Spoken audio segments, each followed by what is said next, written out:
Okay, good morning. I'd like to call the meeting to order and acknowledge that we're in Treaty 1 and Dakota Nation's territory and the traditional homeland of the Métis Nation. I'll introduce the members of the panel today. In the committee room is Mr. Maurice Therion and Mr. Robert Upton. My name is Stu McPherson. I'll be chairing the hearing today. The assessor for the City of Winnipeg Assessment Taxation Department is Mr. Kem Wong, and the secretary for today's hearing is Ms. Belen Rojo. We'll be hearing applications for the revision of the assessment roll in accordance with the Municipal Assessment Act. The matters for which revision is requested has been described in each application. We'll limit discussion to those matters. The statements that are made at this hearing are sworn testimony. Anyone speaking to the matters must be sworn in. Please be advised that comparisons of assessments of properties are not considered evidence of market value by the Board of Revision. The Board of Revision is appointed annually by Council. It's independent of it and the City Administration. It makes its decisions based on the basis of the evidence provided at this hearing and issues a written order that will be mailed to all parties as soon as possible. Please note the board's decisions with respect to an application may be appealed to the Manitoba Municipal Board if the matter pertains to assessed value or classification, or to the Court of Queen's Bench if the matter pertains to the application of exemptions from taxation. Should you wish to appeal, information on how to do so will be included with the board's order. With respect to the hearing process, I'll confirm the points of appeal with the property to be addressed with each applicant following the swearing in. We'll then have the assessor's testimony followed by questions the applicant may have, and then the applicant's testimony followed by questions. Each side will have an opportunity to summarize if they so wish. Once all the evidence about an application has been brought forward, the applicant may leave and the process will repeat for each item on the docket today. The session will close after all the applications have been heard and the board will deliberate in private and make its decisions. I receive the board's decision by registered mail as soon as possible. Just as information, all public hearings are live streamed, recorded, and will be part of the public record. If you do have a cell phone, I would ask you to put that on silent at this point. And we'll be hearing items number 3 to 6 today. I will have the secretary swear the parties in, please. Mr. Assessor, please state your full name. Sorry, Kem Wong. And you affirm the evidence you're about to present is the truth, the whole truth, and nothing but the truth? Yes, I do. Thank you. Mr. Applicant, please state your full name. Rocky Neufeld. And you affirm the evidence you're about to present is the truth, the whole truth, and nothing but the truth? I do. Thank you. Morning, Mr. Neufeld. You're here representing the owners of 3 properties, and it's the amount of assessed value that we're dealing with today. Is that correct? Yes, that's correct. Thank you. We'll just hear the properties as they're listed on the docket then. And the first property is 363 McGregor. So, Mr. Assessor, when you're ready, we'll hear your evidence, please.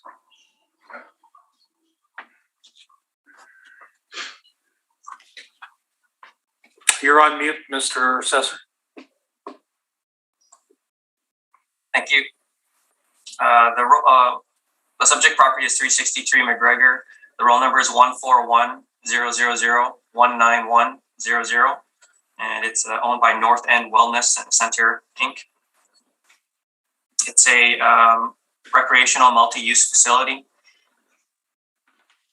It was built in 2009 and is of masonry bearing wall construction. The land area is 22,000 square feet and the plan area is 19,000 square feet with the gross floor area being 25,000 square feet. On page 2 are some pictures of the subject property.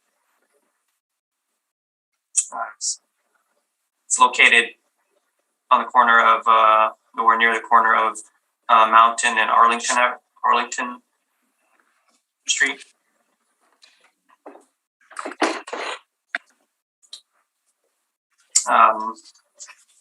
We have valued this property as a community center.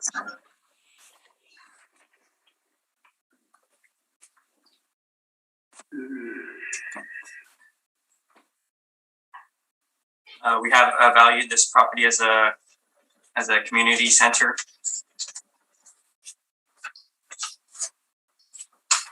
And in terms of the approach that we've used, just to quickly go through the approaches to value, there's the cost approach, the sales comparison approach, and the income approach to value. The cost approach begins by establishing the value of the land on which the building sits using sales of similar lands. To the land value added, there is adding the replacement cost of the building less the depreciation to determine the replacement cost of the. In determining the replacement cost of the building, we've considered such factors as age, size, condition, quality of construction. For the sales comparison approach, you would use it to value a subject property using sales of similar properties. And in the income approach,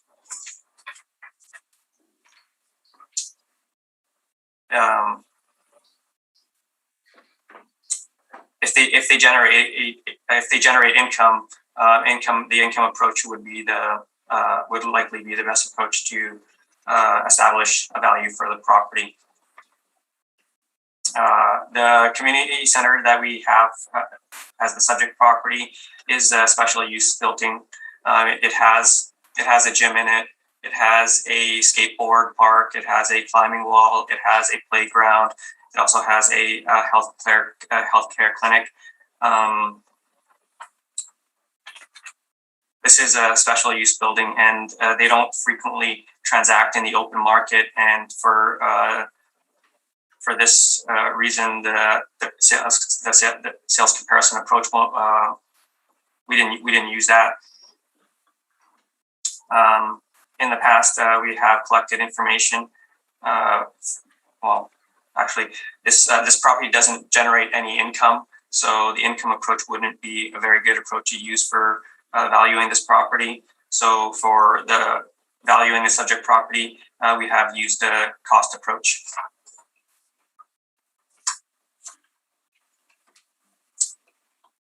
On page 4 is the zoning for the subject property.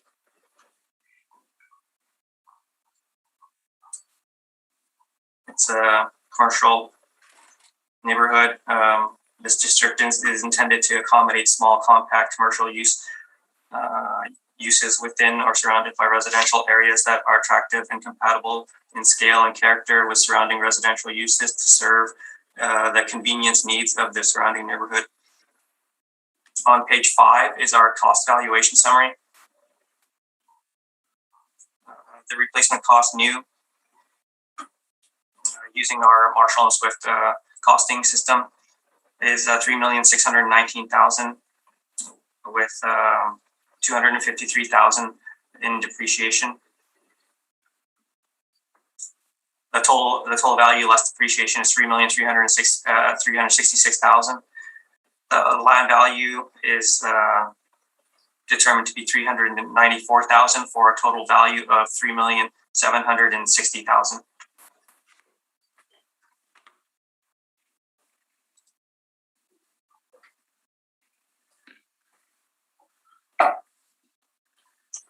On page 4, on page 6 is just a breakdown of the costing for the subject property.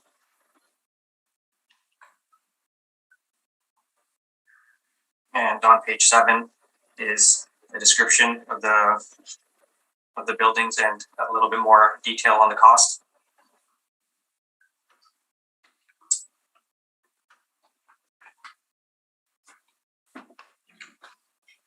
We've assigned the Class C to this building, and for the quality, we've assigned a 1 quality, which is the lowest of the 4 qualities available under this class.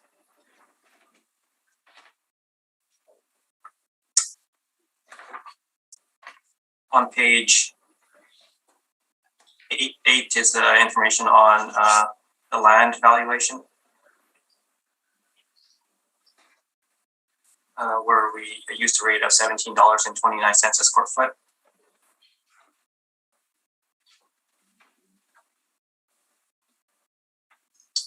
On page 9 is a description for the category that we've assigned for the subject property as a community center. These buildings are complete municipal multi-sport recreational complexes distinguished by large gymnasiums, auditorium type structures. These multi-purpose buildings will include gym, basketball, handball, racquetball, bowling, or other sport courts, rinks, varied swimming, natatorium facilities.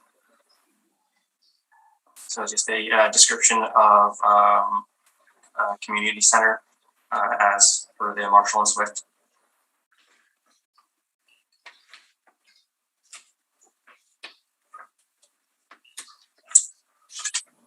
And like I said, that we've assigned this to a Class C building.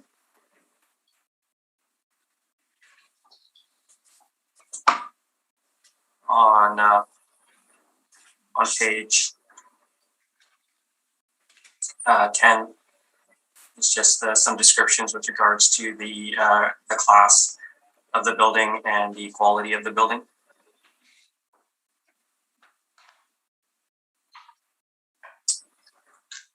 On page 11 are land sales comparables.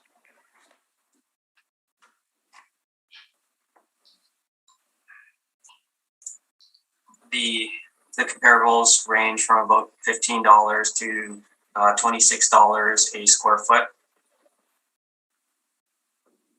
which is supportive of the $17.29 that has been assigned to the subject property.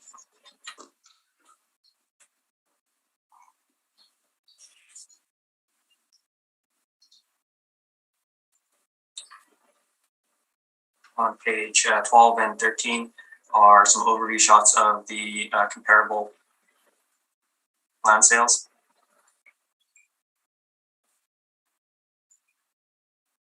They are in developed areas, as is the subject property.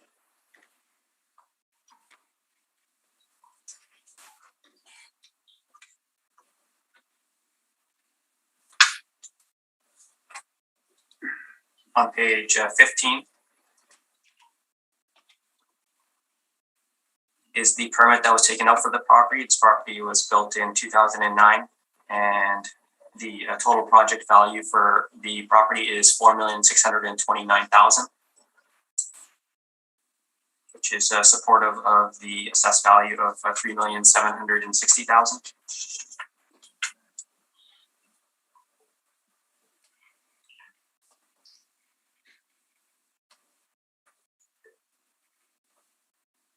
On page 16 are some excerpts from the Municipal Assessment Act.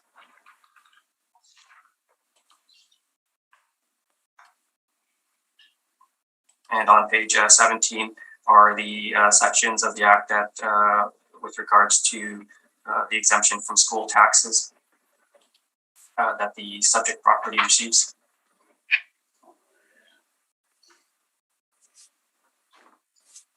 And on page 18 is just the definition of an institutional property, which also relates to the class and liability of the subject property.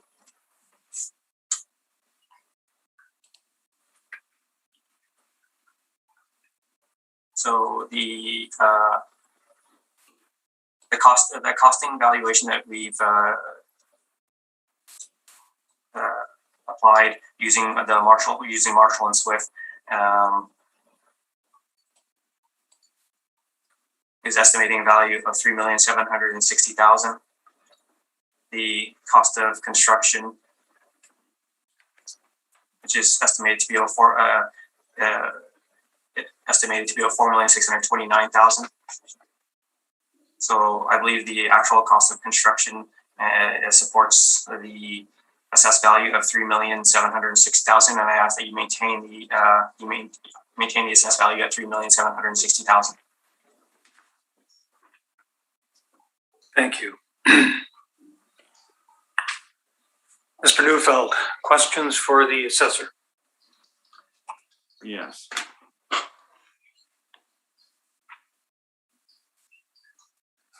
You brought up actual costs. Were the actual costs restricted to only realty, or were there other things in it besides realty?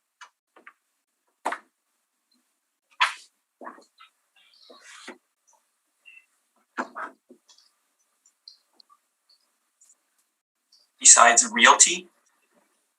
That's correct. Equipment, fixtures, furnishings, leasehold improvements, chairs, ping pong tables. Do you know any of this? I don't know. I don't believe so. Okay. Now, this cost report you ran, this was the Marshall and Swift online cost report. Is that correct? This is the costing system that we have at the assessment department. So you log into a website, correct? This is the system that we have. I'm not sure about logging in, but we run the reports. Okay, but what I'm getting at is, in front of me, I have, this is the Marshall and Swift manual, printed manual. It doesn't come from the manual, does it? You didn't use this book, did you? I'm not sure. No, well, do you know if you used this book? I know of the book. You I know, don't know. Did you consult this book, or did you do it from an automated system? I used our automated system, or we used our automated system. Okay. Oh, are you saying that you did not prepare this report? I did prepare this report. Okay. Now, you said Class C, and what I'm asking there is, you said that was the lowest, quality was the lowest at one. Class C, just for the board, that's masonry construction, correct? Yes. Okay. And inclusions in the Class C, is this fair to say that this was, and I'm reading from the manual here, and I just want to make sure that this is consistent with what you have. It says light frame, walls, light frame, blocker, tilt up, good entrance and lobby, sports flooring, some tile, main gym or rink, single pool or sports court. Adequate sports lighting and plumbing, lockers, kitchen. Heat is package unit. Is this consistent with your understanding? I believe that's what it looks like on my page 10.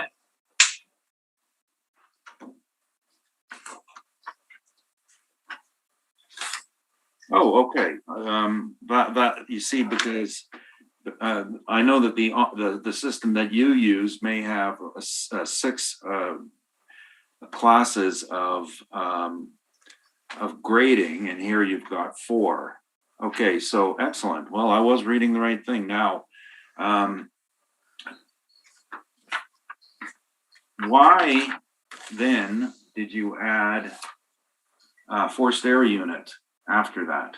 Your third entry on cost for another $18 a foot.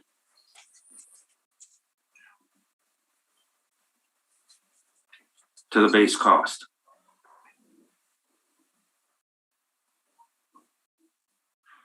And this is what we have on record, that when we entered it, when it was initially added to the assessment roll. Okay, but you are aware the base costs include what I read off earlier. They include this. And are you not aware that this adjustment that you added on base cost, and I'll read from the manual, says, I had it in my hand before.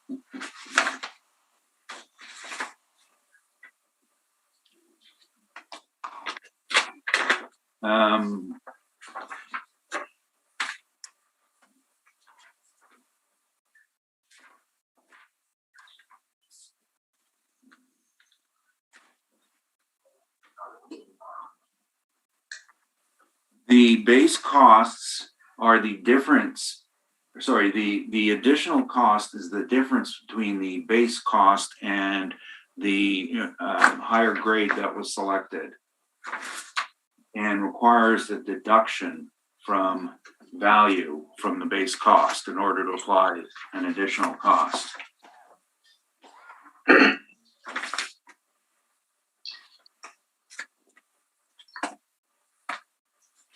Sorry, I'll get the precise quote here.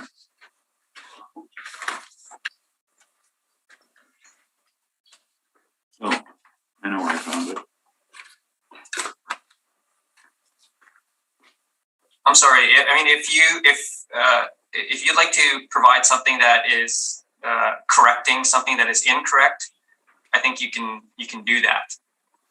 Well, I'm not trying to. We want to be as correct as we can be. Right, and here I'm not trying to correct you. I'm really asking questions about the methodology, because I've been working on another project and I noticed that this happened as well, that the HVAC cost is an add-on. And here we go. Heating and cooling.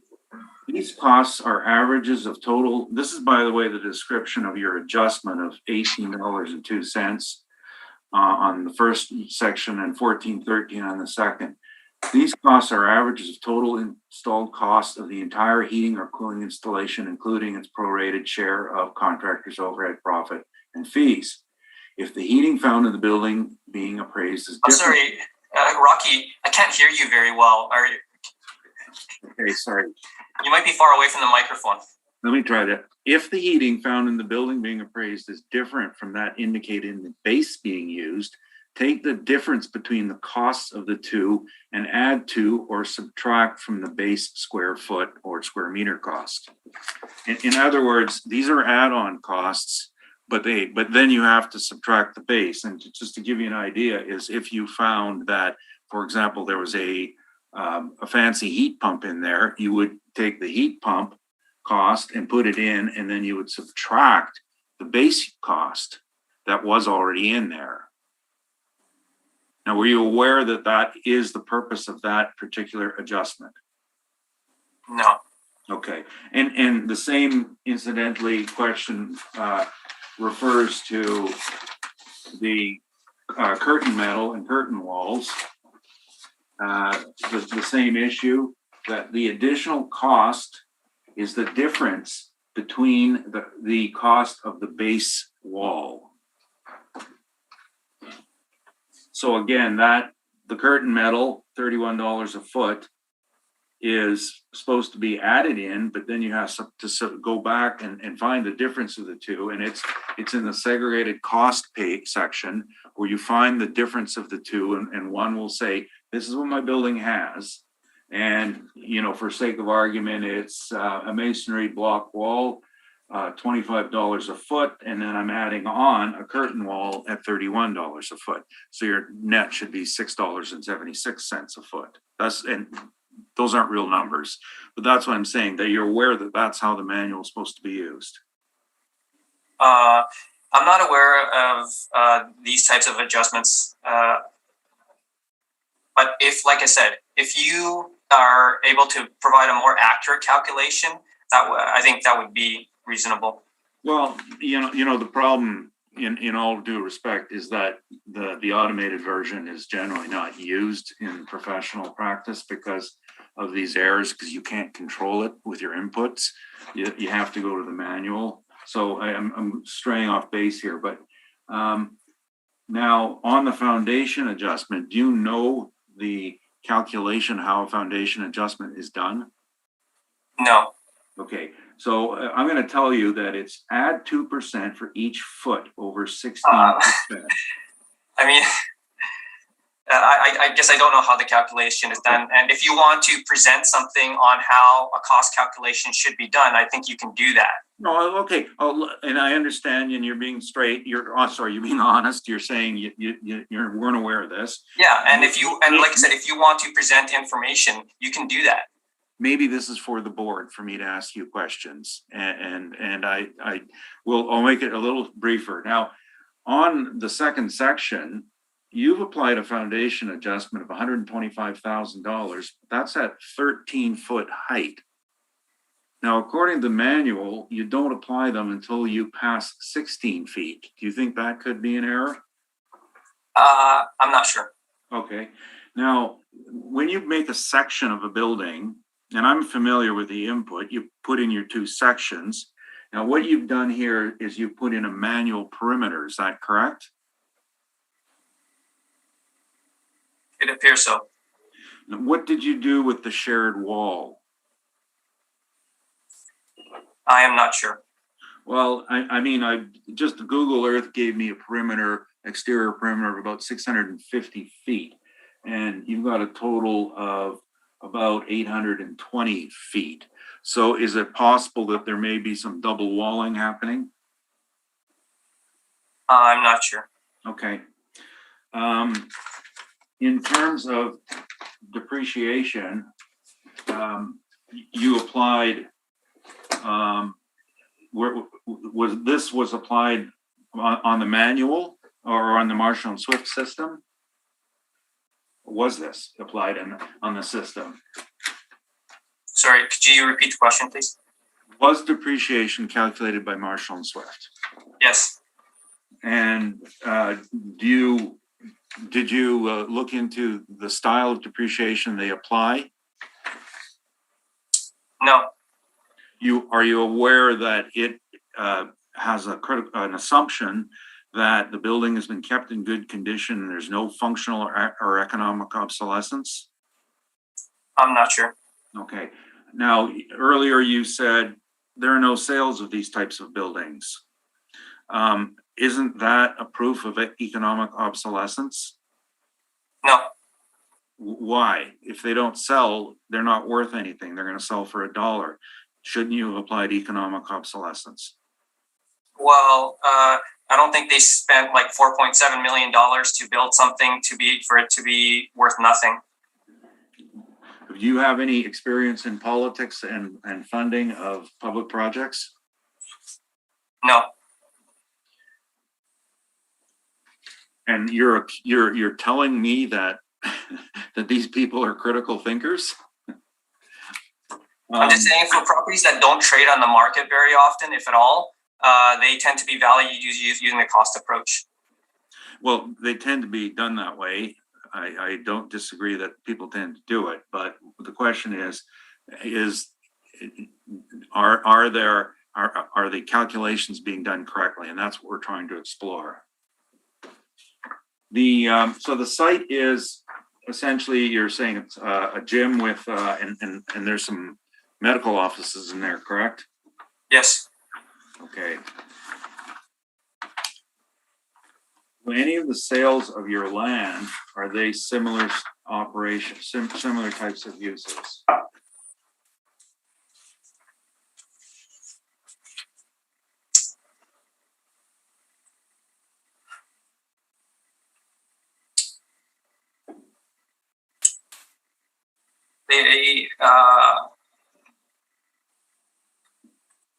They are similar, and they are similar in zoning, and they are similar in location in terms of like being close to like a major thoroughfare. So and they are relatively recent sales.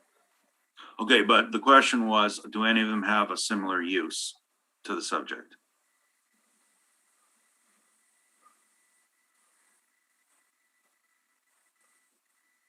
I don't believe so. Have you been in this site? Yes.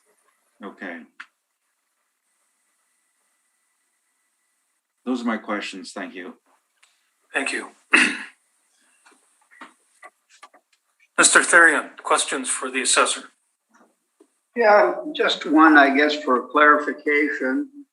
I see this is defined as a one-level, two-section building, and the permit calls it for a two-story building. Now, just so I understand a little better, the land area is 22,788 and the gross floor is 25,572.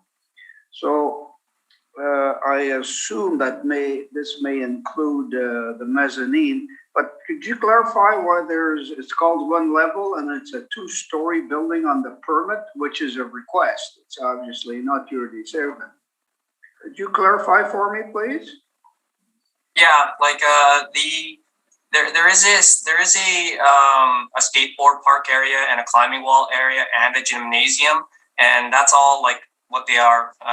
But in the reception area, there is a main floor, and then there's also a second floor which has a clinic in it, and so that's what's accounting for the additional square footage. Okay, that's all I wanted to know. Thank you. Thank you. Mr. Upton?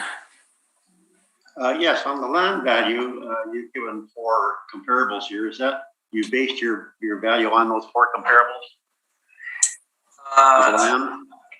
The 4 comparables are there for supporting the $17 that we've applied for the land rate. And you arrived at it by not by extrapolating these numbers, but these are no. For comparison purposes. Yes. So these are very small. 3 of them are very small in nature. The one that's closest in size, I guess, is 2430 Main Street. Yeah.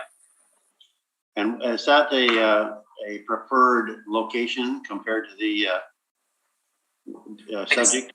That would be the most comparable size-wise, but with the way that things are in the marketplace, it seems like the larger the lots, the higher the price that the people are willing to pay for it. So unfortunately, my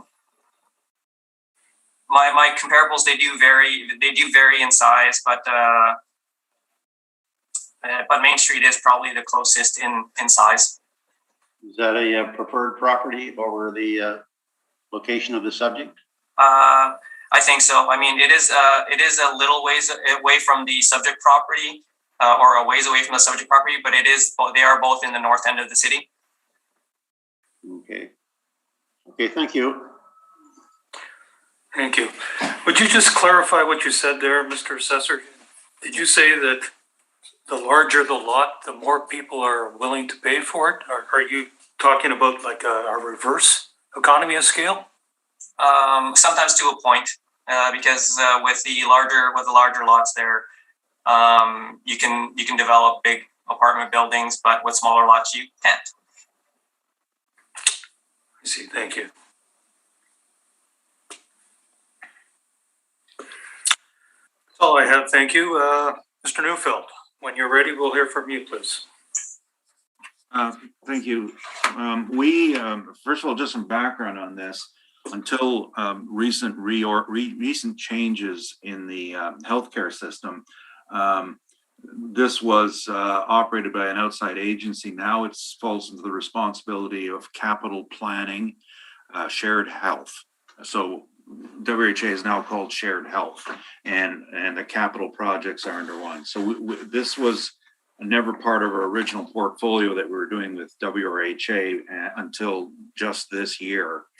And so our background on it was minimal, and which is why the funny thing is, I'll tell you, my inspection was when I went in and got my finger fixed there, because it was operating as a urgent care center. So this is the overflow from emergency rooms that aren't emergencies, are some of them are sent to the McGregor Clinic, depending on what day of the week it is and who's attending. So our face view of this was that it's more of a stronger to support this on the income approach, and the concept of a wellness center. Well, there's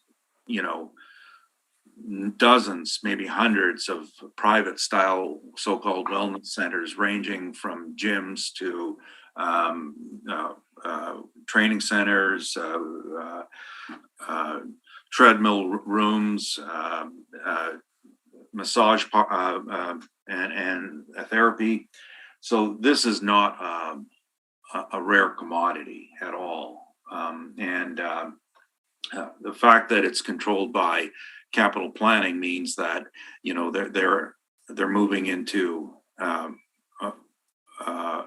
greater control over their assets and looking at it in terms of a greater linkage to the market, essentially. That there can't just be, we have to go out and build a project because we need it. There's more of a commitment now to matching the market and at least staying competitive. That's the message on capital planning, is our healthcare dollars are being spent better because we're resisting building the monument projects and trying to build projects that have utility. So this is why we felt it was a rental site. We applied a rent of $13.57, and we looked at a numerous series of rents in the downtown area. And page 3 are West End, predominantly West End and downtown, and their office, predominantly office. Page 4 is a basement rent, which is for portions of the building that have lower utility. Now, we did not end up so much applying a basement rent as considering it as a downward factor on the gymnasium section. And then the bottom of page 4 were some office that were this is from the assessment department. This is their own workup of offices and sizes. Page 5 describes walk-in connected care. That's the new name for it. Page 7 describes what they do. Page 6 are the other walk-in connected care. And if you're follow our experiences in going through the WHA portfolio, you'll note that the other 4 on this page are all former or all access centers. So it's some repurposing. And then the page 8 and 9 is a description of the center and the programs. Right now, a great deal of it is being used for COVID work, testing and treatment, and I think they do some vaccines there. The annual report is there. They're obviously a charity. So this was, I apologize, this was something we just had to go through just to look at, make sure that we were on the right classification. Page 16 is vacancy. Now this is West End, and so this would be suburban. We would call it miscellaneous. So actually the overall office rate is 6.4%. The suburban miscellaneous would be 7.6%. So I would disagree with that, but I didn't draw up this report. I think it actually should be a bit higher than that. I'm not changing any numbers. Relax page. Actually, I'm sorry, before you continue on, I'd just like to point out that the page 16, 17, and 18, the information is post-reference as of June. It says June 2018. That's not correct. It was published in June 2018. The publisher is Wayne Johnson, and we've been through over this a million times. Well, not a million, a few dozen. Wayne collects the information at the end of 2017. The latest entry in here is about February of 2018. Then he spends 4 months compiling to publish it. If you have a copy of the book, which I know you do in your office, glance through it and look for the last sales transaction. It will be February of 2018. So do you have anything here that kind of shows that, or? yeah, I can walk over and get a copy of the book and point you to the pages that it shows. I'm under oath. Yeah, I don't think that's necessary. Can we just move on, please? Now, pages 17 and 18 have just some additional rents, and these are just office rents, and these are all downtown located. Of course, our subject isn't downtown. And then we have the zoning and parking requirements. So this is just going to the use category, which is on page 24, 25, 26. And this is I guess you would call it a community center as well as a medical office. And on page 23, community recreation centers, parking category 12. And medical office is category on page 25, category 20 for parking. And the parking on 12 and 20 is category 12, one stall for each 100 square feet of floor area. That's on page 21. Page 20, one stall for each 250 square feet of floor area, over 2,000 square feet. So on that basis, the requirement for parking for this site is at 19,000 on the floor plan area. And incidentally, it's not, the way the parking goes, it's gross area, including any mezzanine, and you round the opposite way. So if this were 19,000, or sorry, basically this would be judged on 25,572 square feet. So that would be at 100, one per 100, it's a requirement of 256 parking stalls. So it is not a community center because it doesn't have anywhere near that amount of parking. I don't think it has any on-site parking. No, it doesn't. So this is a different category.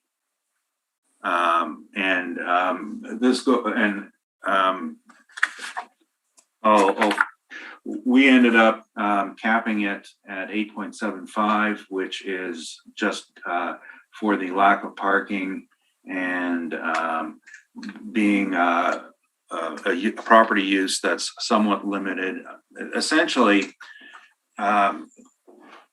what would happen with this building on going back to the market would be that the gymnasium would be converted to some other use.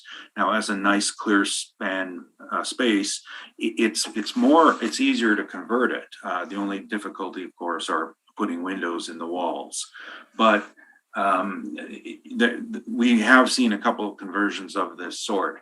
So in our mind, going to market value, a typical investor would say, well, if I lose the community center, if it loses its funding, if they move on and they do something else, how much capital do I need and what can I get for it at the end of it? And that's going to drive the cap rate up. So we have our overall total value at 2,546,000. And that's based on the rent we've applied. And if I may briefly just skim into rebuttal, which we'll address in more detail later.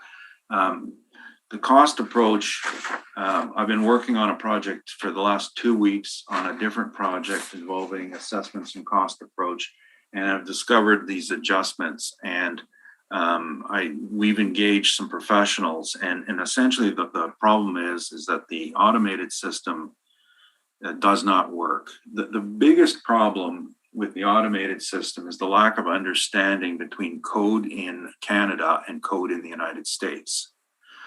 There is no such thing as a low cost in Canada that corresponds to a low cost in the United States because our code requirements are higher. So it's a real problem with the categories. And then when adjustments come in, they're not required if you use the right category. And essentially, one of the big problems is at the back of this, there's an adjustment from Canada to the US to Canada, and they add a factor in. That's a code factor. So if you select the right category, you don't need that adjustment. So professionals who in private practice, of course, never use Marshall and Swift as primary source. It's a third source. First, you go to your contractor. Tell me what projects you build, what it costs. That's real. Second, there are professionals out there who do costing on it. There's one in my building, one floor above me, who do it. And the manual is a last resort. So that's the problem with the costing, and that's essentially why the city moved to income, because the costing was too abstract. On the question of the land, of course, is another theoretical problem with the city.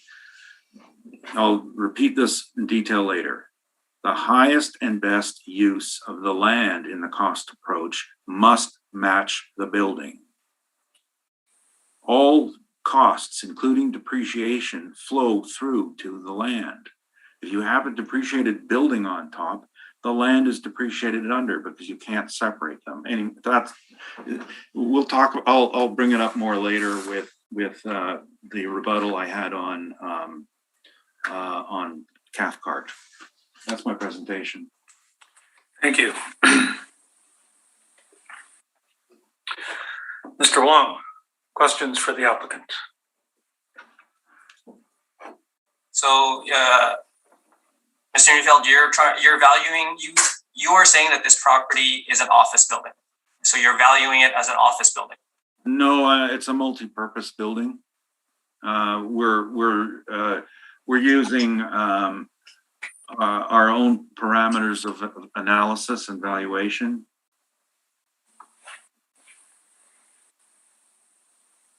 So you're saying it's a community center, but you're valuing it as an office building. No, there's a partial office, there's a community center in it.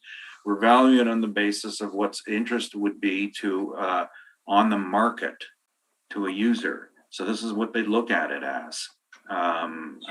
You're saying that there are some sales of these types of properties. Can you tell me can you give me examples of some sales?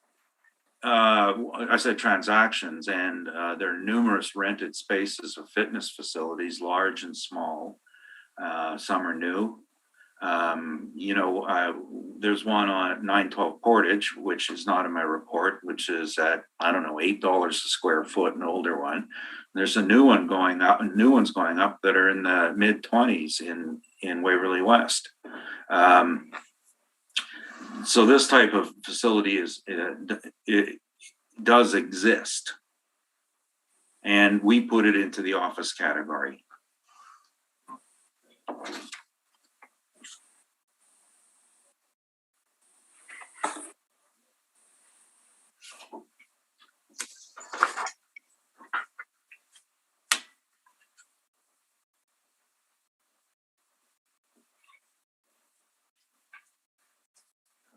That would be all my questions. Thank you. Mr. Theron, questions for the applicant? Yeah, I'm going back to the first page of the applicant brief, and I see an age of 1970 and a rental area of 19,133 and the 11,432. I'm assuming that's 30,000 plus. Could you clarify how relevant this is to this building? Well, the size that we utilized was based on the upper floor area, the plan area. We had a different number than the assessor. They're at 19,719 for plan area. We didn't use the basement as to dimensions as to age.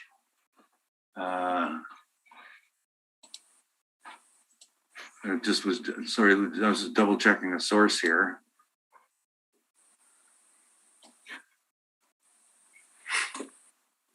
Muck.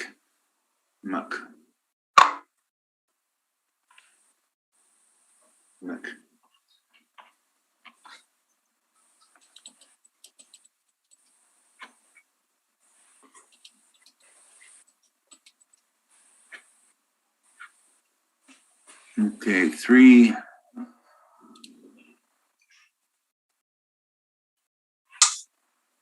So do you disagree that this is a 2009 building if you're putting it at 1970? I want to understand here. Yeah. What you're trying to tell us. Just one sec.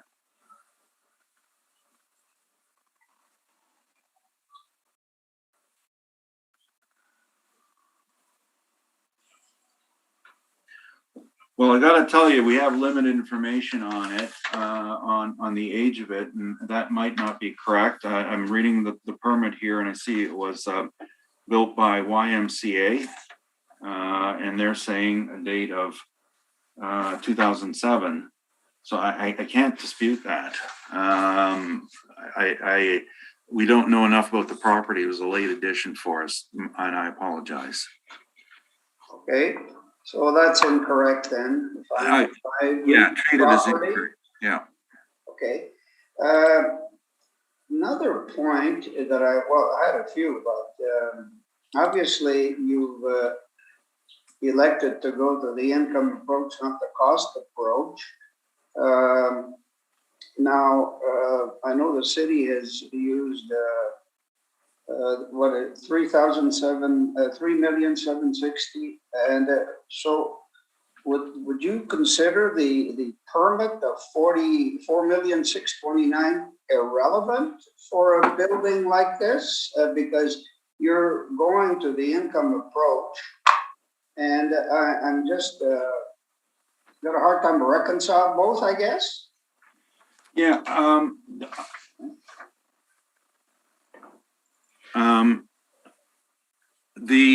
I mean, we rarely rely on permits simply because the value of the permit, it doesn't mean that's what it cost. That means what was, the planning department asked for a number and they were given a number. And so one then has to go back to the contractor and find out how the bidding went on it. Secondly, the non-realty items, how many of them were in there, and how much was in there. So the permit is what was filed, not what is. So, people can put, and I have to watch how I say this because a lot of people get upset, but you can put whatever you want on a permit. Many people put values that are way understating, some put way overstating, and their motivation is different. So they're just not reliable. I haven't seen the original contract cost on this, and I would like to see that to determine if it's reliable or not. Okay, the other question I had on the cap rate, you're at 875. Now, if you go to page 33 of your presentation, and there's a number of them that follow that, what is that used for? Is it to, you're totally saying, I'm going to go to 33 now, if you don't mind. Yeah. So I'm assuming it is evidence that you're providing to support your 875, and I was trying to see where you were fitting that in the cap rates under Q1 2018, and so I looked at retail, I guess, but I don't know where it fits, and I'm trying to reconcile your 875 to any of those, because I'm assuming it's evidence that you'd like us to look at. Well, the page 32 and 33 are just being a bit proactive. These are cap rates that represent a superior type of property as listed on page 35. And the subject fits none of these categories. So the being proactive is just to let people who read this know that these are for premium buildings being chased by investors, not local buildings on the market. And secondly, when you go to page 37, 36 and 37, we then explain that all of these properties were created in a different manner than the cap rate for valuation. They were created as a cap rate that showed all expenses to acquire, including fees and of all sorts and expenses. So on page 37, then we turn around and provide you with how they would relate to the real world. And in that real world, suburban office, 7.5 to 8.25, and that's for good properties. And then retail, the closest this would be is well, actually this one, it wouldn't be covered in retail, but the entire retail runs 6.5 to 8. And those are good properties. Then when we go to page, carrying on that thought, then going to page 40, when we start discussing how you would then adjust those for inferior properties. And for the sake of office, in the middle of page 40, we rate A's and B's. And you can see that in the A's and the B's, that's where the range ends up falling.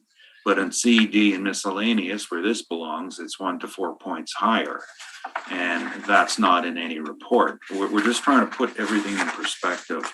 When you look at these rates on page, and then continuing to page 41, we then talk about retail, where, you know, if this were potential for retail on this area, it's running 1 to 3 points higher than the scale.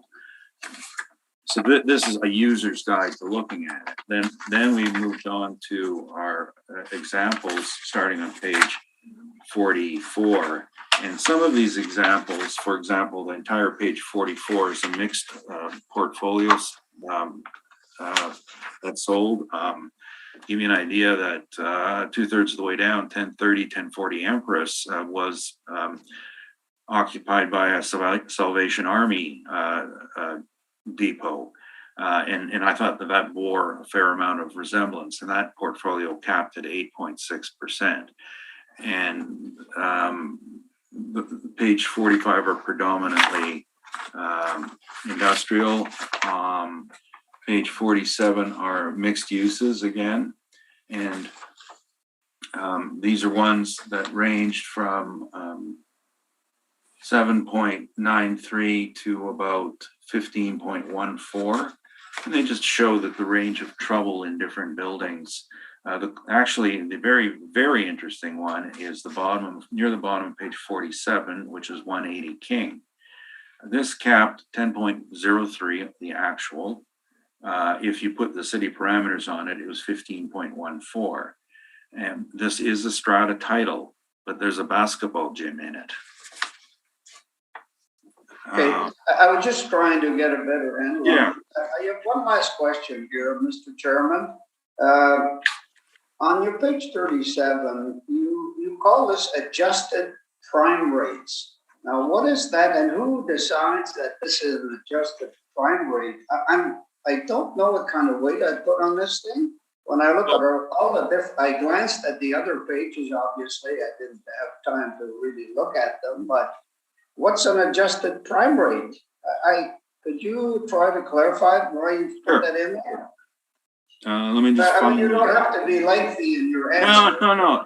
I just want to find the quote. You say page 37? Yeah. Okay. At the top, we call it adjusted prime rates.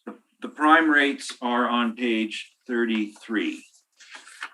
And we adjusted it as a corporate entity within Colliers, within valuation. These aren't just me. This is our group who then take these primes and say, well, you know, everybody who walks in the door thinks because we're advertising that we can give you a 6% cap that they're going to get it. That's not reality. It's not one size fits all. So we've been working on this for a while as to how you would adjust. And it'll vary market to market. Okay, that's all, Mr. Chairman. Thank you. I thank you. Mr. Upton, questions for the applicant? Yeah, prior to the present COVID health crisis, did this place operate as a community center totally?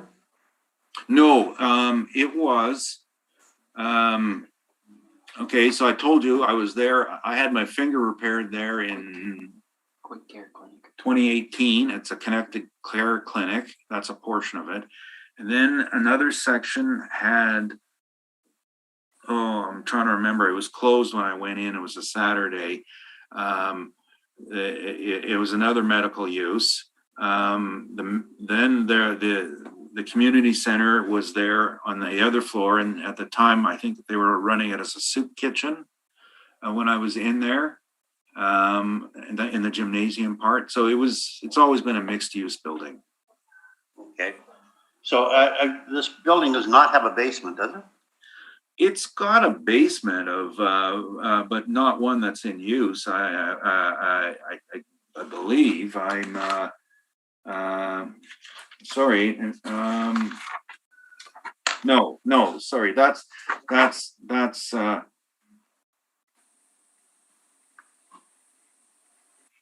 no, it does not have a basement. Sorry, that's an error. Because you've also provided basement rental comparables.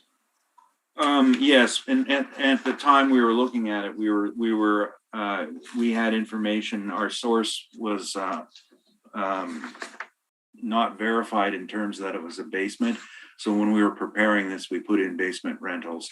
But we ended up leaving them in because a lot of these ones are like split level basement style, like 2025 Corden is a dance studio where they do dance lessons, much like the big gymnasium that the subject has, and it's at $5.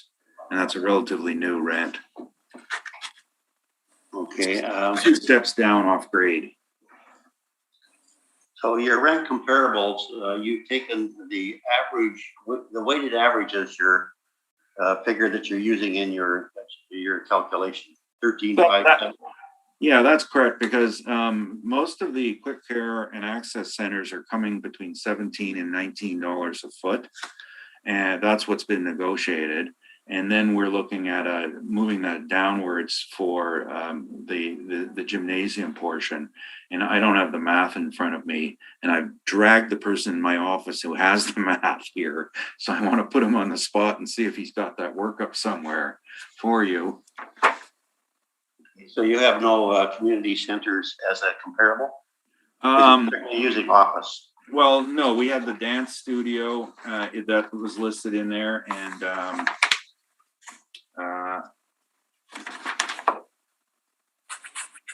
no, but we valued a fair amount of them, and they're let's see. Without providing you the rent rolls, most of the ones we've seen are going between $8 and $12 a foot for the large areas, gymnasium style, the gymnastics center, dance studio, that type of activity. There are about right now probably 30 or 40 of those in the city. And no, we did not provide them for you. Okay, thanks very much. Sorry. Now I know he's not under oath. The birthing center rent, 603 St. Mary's, was our guiding vision on this. It was the most closest. Is it in here? Well, those are their comes from St. Mary's. That's in your rent comparable somewhere? Oh, that's on page 4. Page 4, the city table. These were the ones they used to compare against the birthing center at 603 St. Mary's.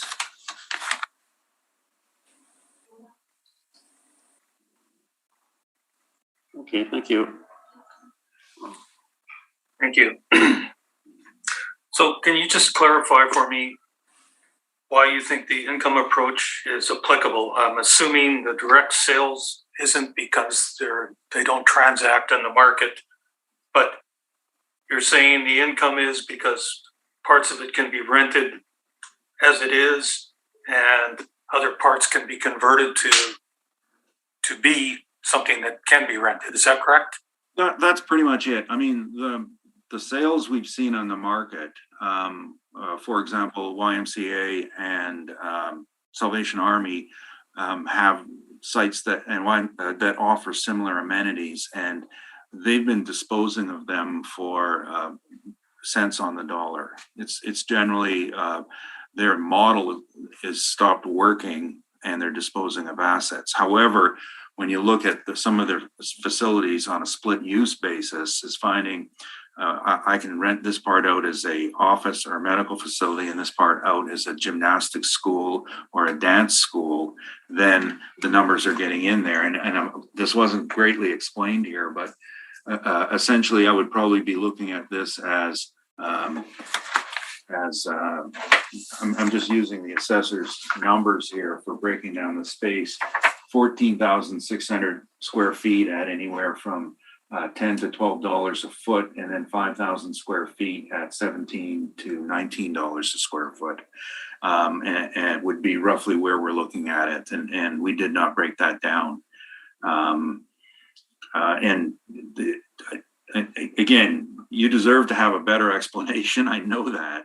The workload here has been crazy with the case management going on and the cases they've been throwing at us, and all the courts in the world are trying to catch up after COVID. So I've been booked solidly for months. And then the irony is that all these cases, when they come up, they get adjourned or canceled or resolved. So that's my problem. And I didn't give you a good enough explanation. But if verbally I can tell you, I'm thinking around $12 on 10 to 12 on the gym and 17 to 19 on the medical. I'm guessing that's probably going to come in really close to 1357 overall. Thank you. And you said something about a code adjustment on the Marshall and Swift, and you don't apply that for US to Canada. Is that well? What it is this is the basic error having to do with building code. And when you look at the assessor, he's provided you these classes here on his page. Page 10, and essentially low doesn't exist in Canada. And so if one is looking for a low, you would have to use a higher code. But then on the other hand, when you put it into either the electronic system or the paper system, then Marshall and Swift says, well, you then have to make an adjustment for location. And so you would look at Winnipeg, and I'm looking at it here, and in this case, it's a 17% upward adjustment for Canada. Well, the joke of that is that Canadian construction workers make 20% less than US do. There are tariffs into the US on our steel and our wood that go into making buildings. How could our costs be higher? And they're not. What's wrong is it's the code. Our building code is greater. So when you do a ranking of building to building in between the countries, essentially the Marshall and Swift is so far off, and the worst category is multifamily because the codes are different there and they're higher. The closest is generally retail because there's not much there with code, a big box and an air handling equipment, and you got it. So the ultimate answer is that when we're doing work here on cost, the first thing we do is we call our friendly neighborhood contractor. Give me some examples. What does this cost? Then compare it against what Marshall and Swift says and see if we can match it. In this case, actually, there have been community centers built. The one I can remember is in Linden Woods just went up. So we have an opportunity in that case to compare actual costs to what the assessor has for costs. And we're to get to that stage. And I'm fairly comfortable that these numbers won't hold out, because a community center is essentially a big box. Good clear span. That's accomplished by the roof trusses. Not putting a lot of weight on it, which you question the foundation adjustments. I mean, they're kids playing basketball. We're not loading pallets of steel. So you're not dealing with what do they call it? The passive weight? You're dealing with the active weights only. And incidentally, there's another category in Marshall and Swift on community centers that is probably more reflective of the costs in another section of the book. But we're doing a test case on this now, and I'm actually preparing the rebuttal, and that's for the personal care homes coming up on the cost approach. And this is where a lot of this is being, that's where I've been spending my time. I have my rest of my time. But it's still an interesting tool. I can tell you that the instructor that I've contacted who'll be testifying has said, first thing you do, don't ever use the online version, take the brown book.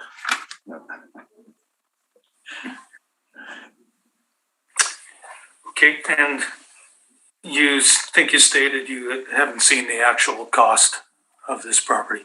No, if you see that was undertaken by YMCA, right? And it's now owned by Shared Health. So that's somebody else's problem. Okay. And you also stated permit values are usually higher or lower. You can pretty much put in what you want. What would possess someone to put in a higher value? Justify to their client that their bid cost is accurate. That's the biggest reason. They put in a project cost, and then what the client's going to come back, whoa, you told me it was going to, if there's a dispute there, it looks awfully good. Also, you don't have to go back and adjust it for changes later on. You're budgeting in change factors. Typical project will usually have 10 to 12% change costs in them, and you'd already be covered in there. And I can speak of my own experiences. I am working on this monster. Anybody's seen Green Acres? This is my house. And as different problems come up, I just take the original permit and I add it on because that's what happens. So in commercial, they would generally make that allowance up front. In residential, they would have to do an add-on later. Thank you. Mr. Wong, did you have some rebuttal here? I see. Yes. Would you like to present that? Yes. Rebuttal is in the main folder. If you look on your taskbar at the bottom, it'll look like a folder, and then it'll be in there. Oh, let me make this really easy. Where? No, I printed the withdrawal. Get those. Oh, okay. Right. Taskbar of what? Oh, sorry. I think I might have forgotten to send it to you. Oh, okay. 1 second.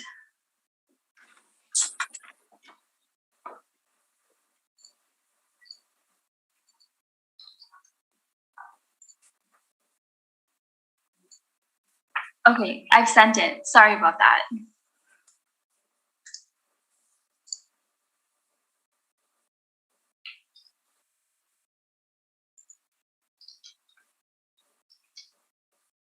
And what is it you're rebutting, Mr. Assessor? I guess the use of the income approach. Okay.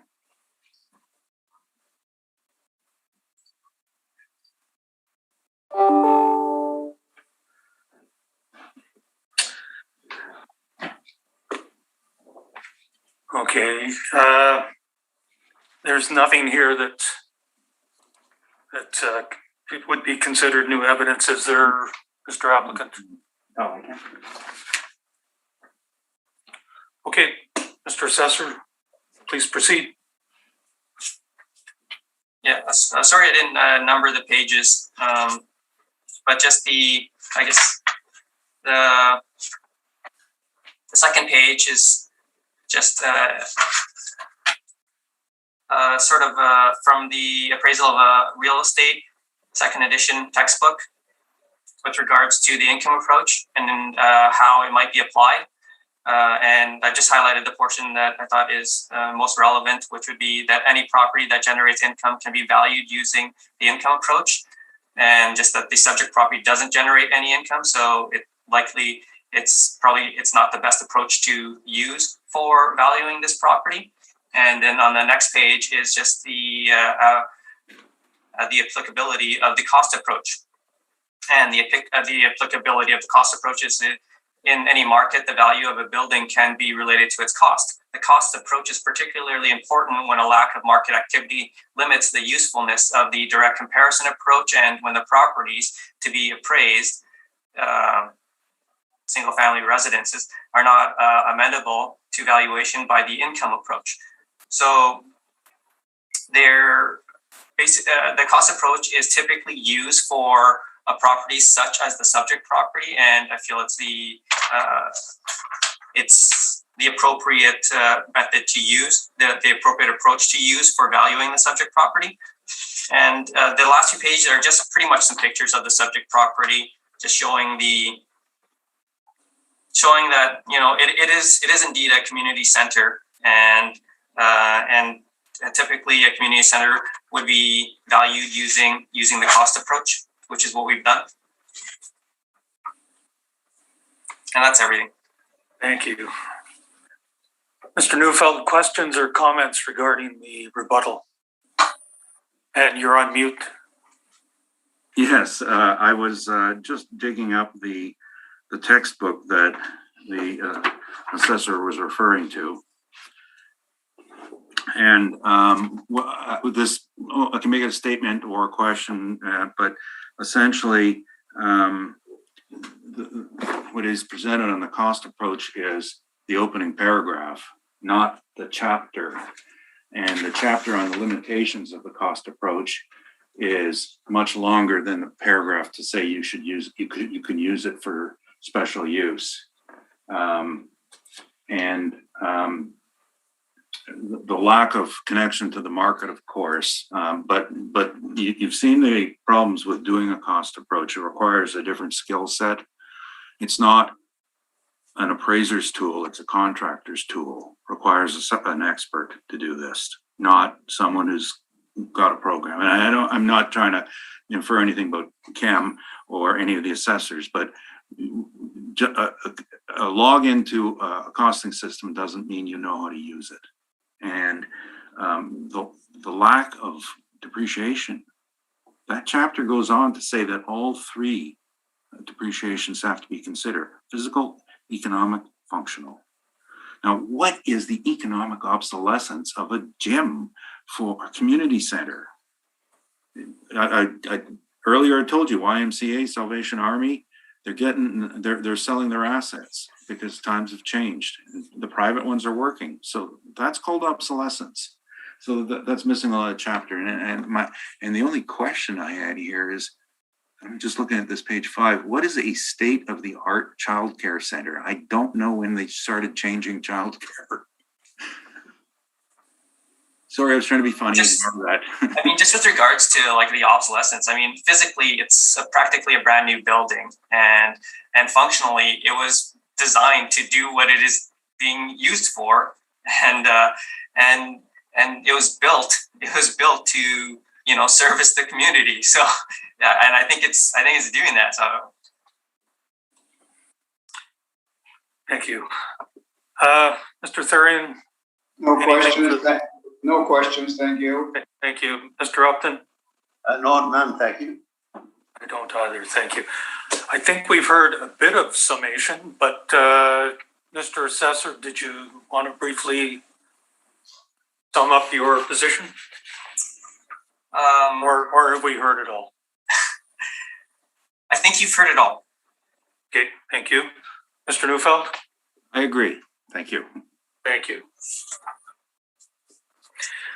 Okay, I think at this point, I think we should take a 10-minute break before we continue.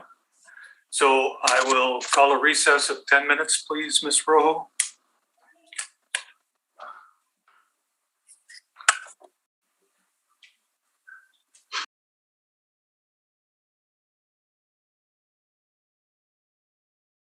Thank you. I will call the hearing back to order.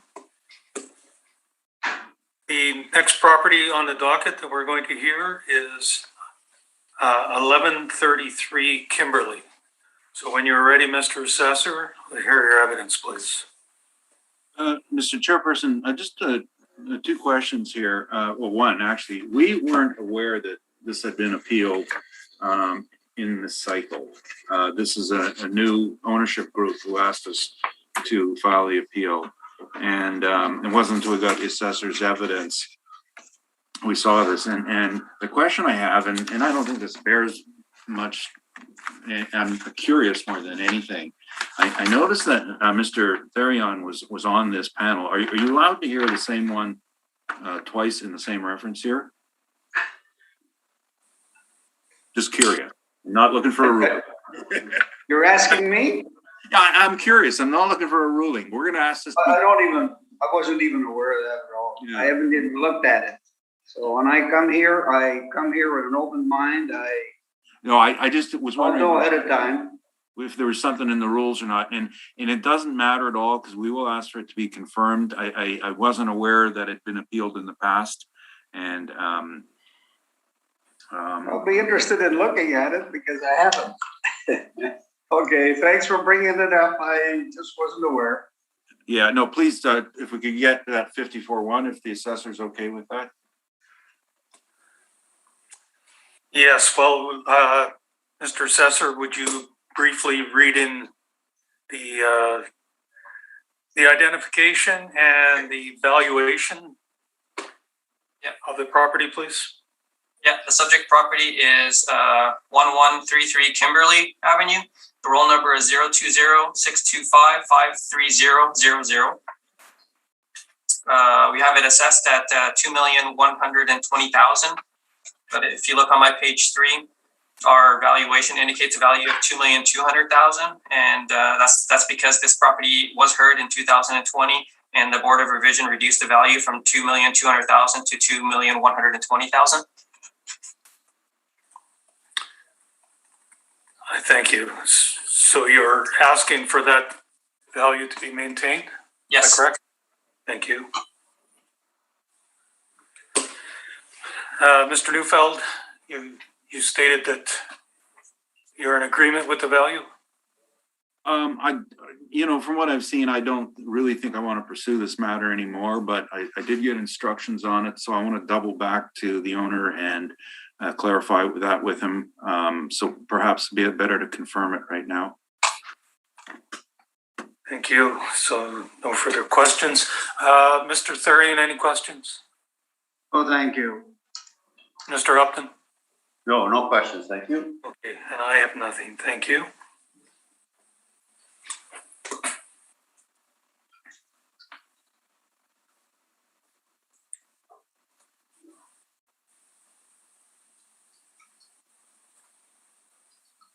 So therefore, let's move on to the next item on the docket, which is 525 Cathcart, and I see items 5 and 6 are the same address and same reference dates, but are there different values that we're dealing with?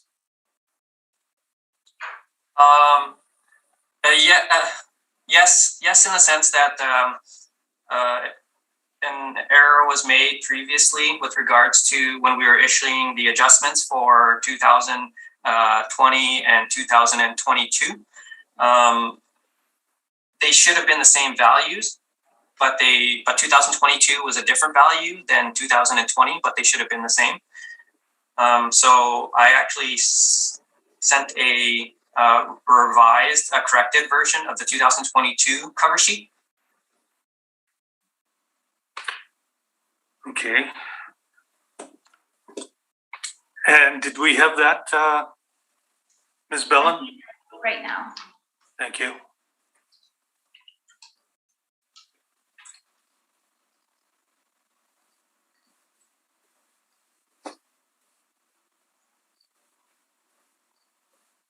Okay, I sent that, and that will be in the folder. I'm gonna move it right now.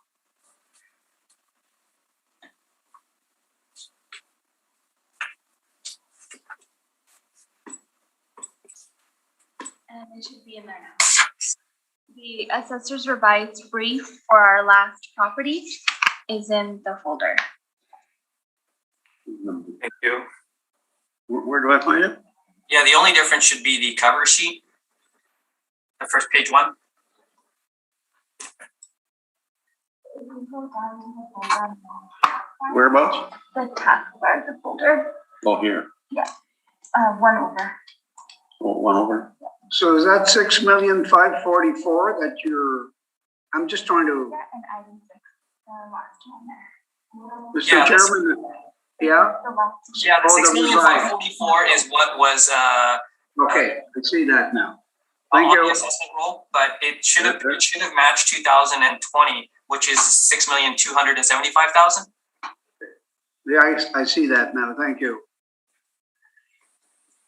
So it's 6,275,000 is the value for both 2020 and 2022. So can we deal with these properties together as one? We'll deal with the 2020, and then what will flow through for the 2022 as well, if that's agreeable to both the assessor and the applicant? Yeah. Yes, I just want to clarify. So what happened here is that there was a daycare on the site, and it was changed from school exempt to fully exempt for the 2021 and 22 rolls. And what you're saying is that when the change happened in 22, they got the wrong total number. And now you're fixing that with the recommendation? Yes. Okay. And as long as I understand it, that's fine. Okay. Then yes, then I think it looks like everything's the same. Okay, then let's deal with 2020 in some detail, and then we'll deal with 2022 afterwards. So when you're ready, Mr. Assessor, we'll hear your evidence, please. And as just to clarify, I believe we discussed earlier, we are not contesting class and liability, only the value. And to simplify matters, we're only looking at the value in the school tax exempt and the fully taxable portion. But I'm not restricting the assessor from doing whatever he'd like. That's what we're contesting. Okay, I thank you. Oh, excuse me, I don't have this on my screen here. Can you find that one?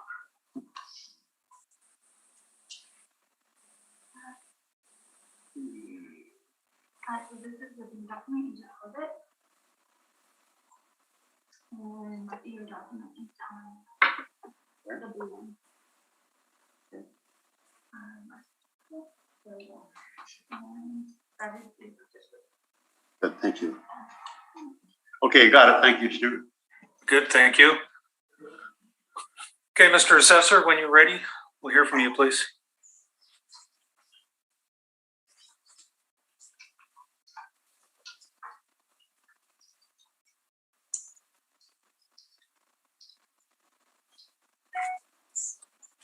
The subject property is 525 Cathcart. The roll number is 010-008-48000.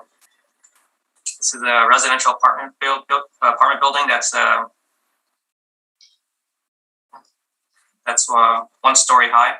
It was built in 1973, but they had a addition in 2010. There are 100 suites with 86 outdoor parking stalls. It's zoned residential multifamily.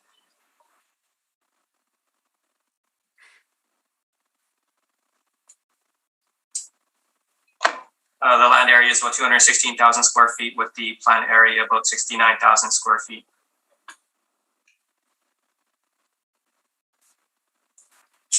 With 2,800 square feet in leasable area. On page 3 is our income valuation summary. You look at the apartment column. We use $650 rents to estimate a potential income of $780,000.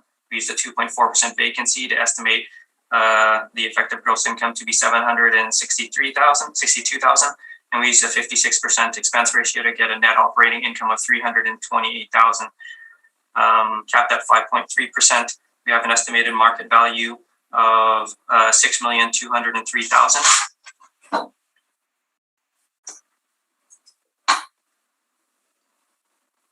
And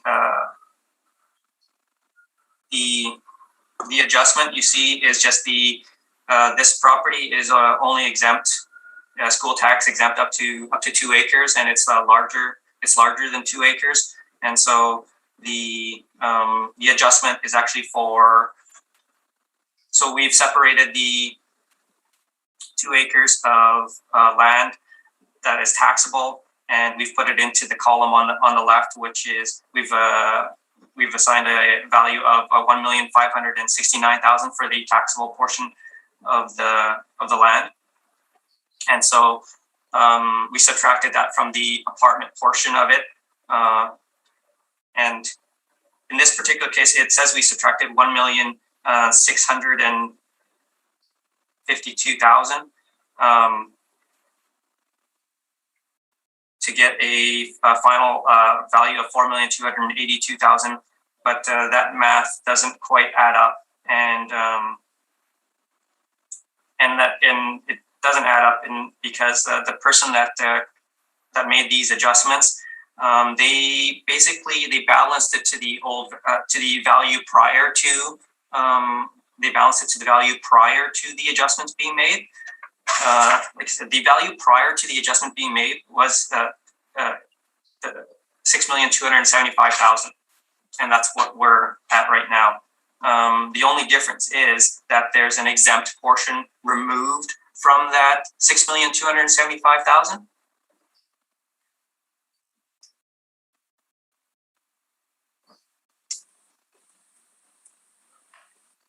And so the income value is actually a little bit higher than what we've put in terms of the $4,282,000. So I mean that's why the numbers don't quite add up. It's just because we were reconciling to the original value of $6,275,000. But in this particular case, it's a little bit lower than what the income value has estimated.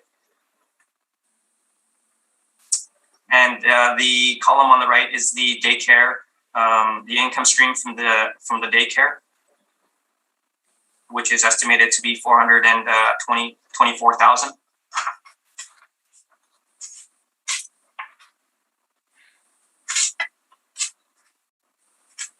On page 3, or sorry, on page 4 is information on the rents and the rates that we use for the daycare, which is $650 for the apartment and $10 for the daycare.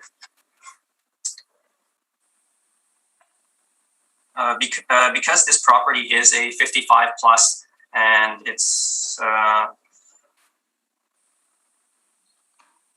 the actual rents that are rents and expenses that are applied, I don't feel that they would represent market. So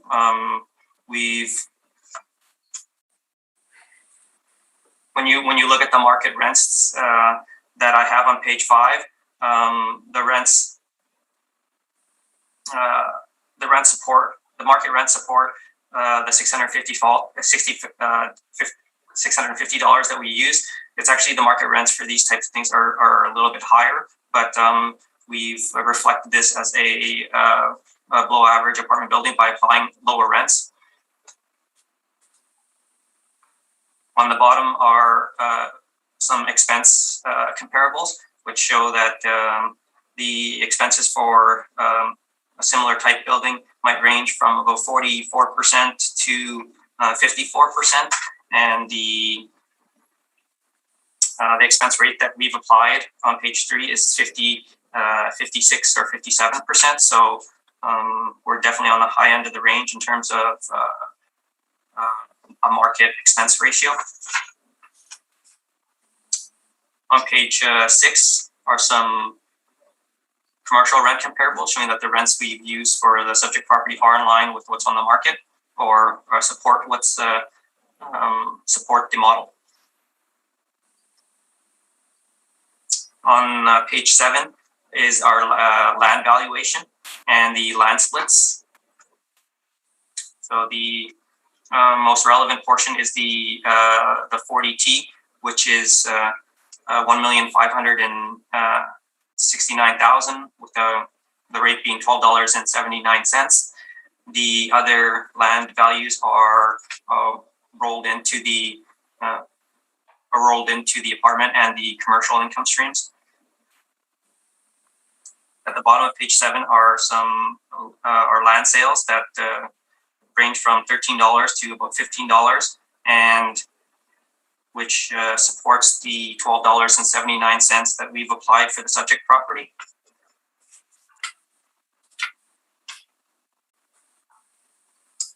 On page 8 is information on how we derived our cap rates.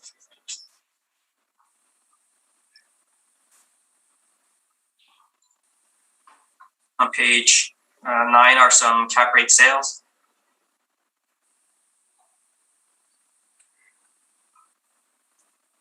See in the multifamily section, just some examples.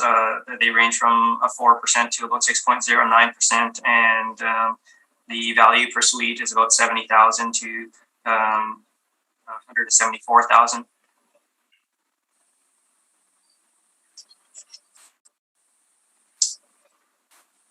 And they at the bottom is another cap rate sale of 500 Portage, where it was sold in 2015, and if you apply the NOI that was used at appeal against the sale price of the subject property, that works out to a 4.07% cap rate. On page 10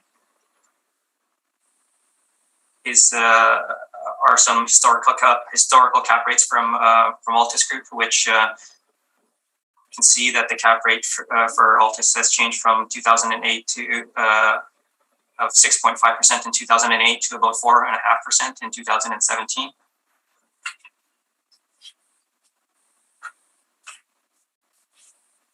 On page 12 is the location of the subject property with an overview picture.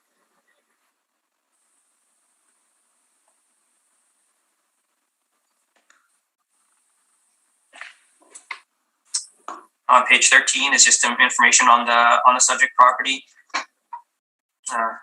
saying it is a 55 plus independent living center.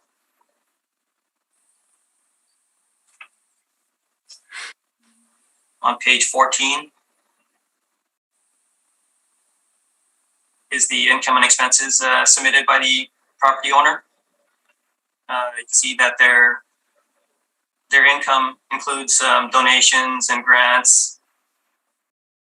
And so I don't think that it would be the income would be very representative of a market value.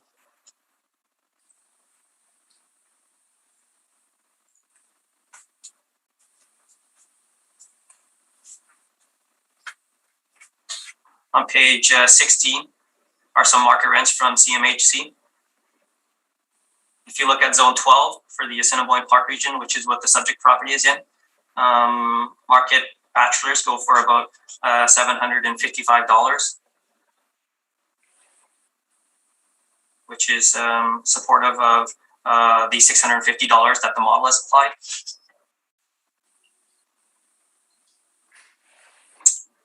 And on page 17, is a permit for some work that was done for the addition.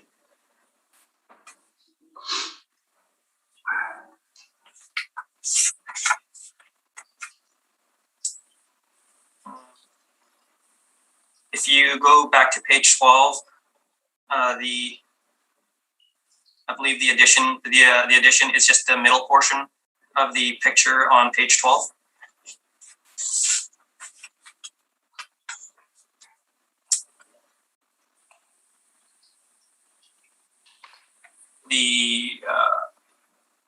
The project value for the permit is $2,708,000.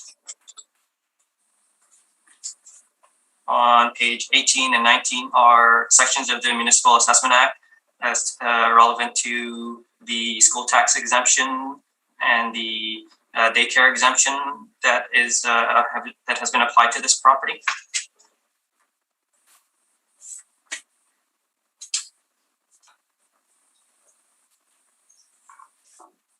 So the property, when you look at their actual income and expenses, it's not representative of market. So when you look at the market in terms of the rent and the expenses and the cap rates, I believe that the market does support the income that we've applied, and it actually supports something slightly higher, and it also supports the expenses that we've applied.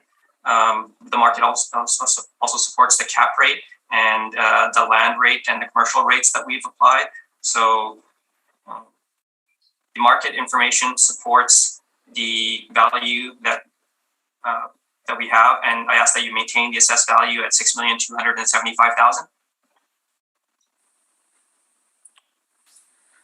Thank you.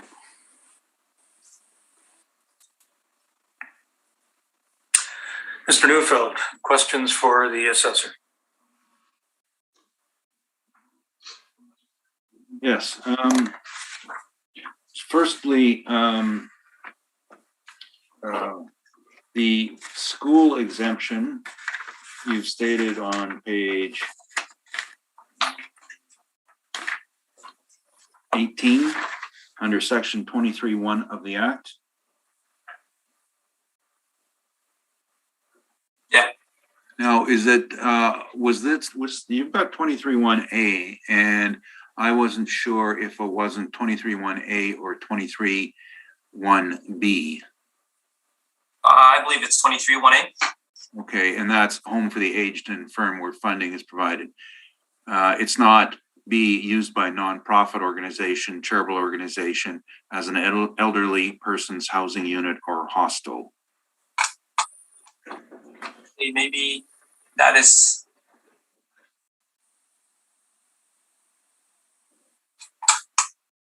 That's one of them. I take it then. Yeah, I think it might actually be B. Yeah. Okay, but because there's the Elderly and Infirm Persons Housing Act then goes on with. Yeah, I'm sorry. It should have been B. Okay. And in that act, of course, you're aware that there's a limitation onto how much rent you can charge, which is 5 times the income, 1/5 the income of the person in the room. I'm not familiar with the details. Okay. And the unit is comprised of 84 bachelors and 16 one-bedrooms. Is that typical?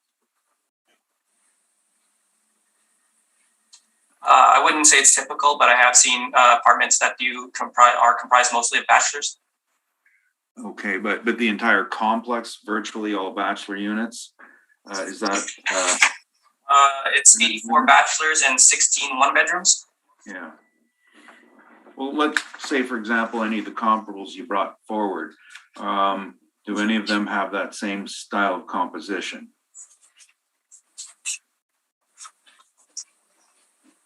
I noticed that. Not the exact same, no. No, number 1, for example, has a high ratio, but that's those are Riverview apartments, correct? Yeah. Okay.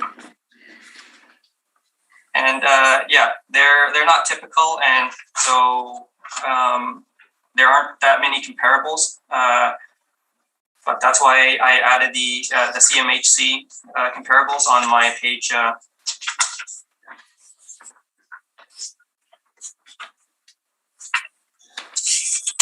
CMHC comparables on my page 16, which indicates like bachelor rates to be about $755. Right, now, the CMHA, since we're there, these are private apartment vacancy rates.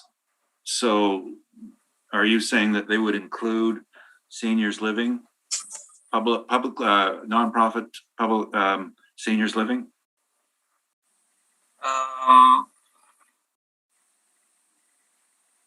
I'm thinking, I'm not sure what it's comprised of. It's, I would think that it's just your typical apartment building. Okay. The statement on page 14, on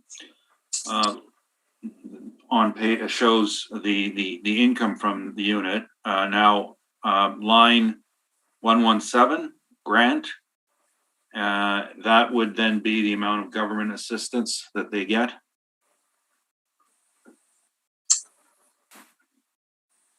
I'm not sure. Okay, and they're actually, and I don't see it been subtotaled here as to gross. Did you calculate that? But I got no. Okay. Looks to me to be a little over 700,000 gross. No, and your gross is a 780, so it's a little bit higher than that, is it not? Yeah, it appears the gross might be about 707,000, and ours is higher.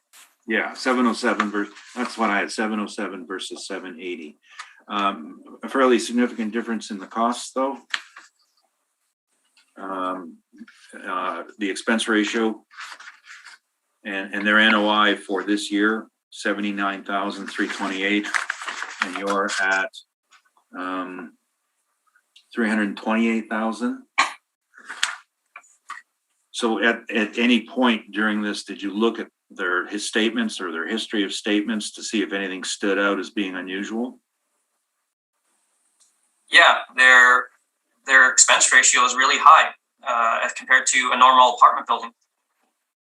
Right, and no one's disputing that because they're not normal, but was there anything in there in the expenses that does not appear to be there? And what I'm saying by that is typically what you might find is that capital expenses get put into these statements. Any evidence of that? It doesn't appear so. Okay. So when you have a property type whose NOI is significantly lower than what your model generates, wouldn't it be a question that maybe your model's not right, or there might be a different model for these seniors housing units? We don't have enough, I guess, or any. I'm not sure how many sales we have of seniors homes, but we're just trying to treat it as a normal apartment building. Because if you treat it as a 55 plus, the expense ratios are really high, and then you end up having the property worth something that is not a representative of market value. Okay, but so if you treat it like a so-called normal block, I mean, you don't do the same with personal care homes, though, do you? I don't believe so. So it's, you pick and choose how much you do. Now, did you look at the parking? What do you mean? Well, there's 43 stalls listed for 100 units. Is that a little bit below market? I don't know. Well, how about planning, the zoning bylaw? That is a fair amount below zoning. Isn't zoning 1.4 stalls per unit? I'm not sure, but I mean, if you're trying to say that it doesn't have enough parking and it affects the value, I've seen apartment buildings that don't have any parking and they sell. Well, the wherever I'm going with it, don't worry about that right now. I'm just saying, isn't that a little bit below the ratio you would see for a suburban multifamily complex? I'm actually not very familiar with the parking ratios for apartments. Well, how about your comparables? Did you look at those? I'm not aware of how many parking units they have. Well, if you're doing a rent analysis, wouldn't the parking in the rent be part of that analysis? You know how much income is being generated from parking? Like if parking included in the rents is what I'm getting at on your comps.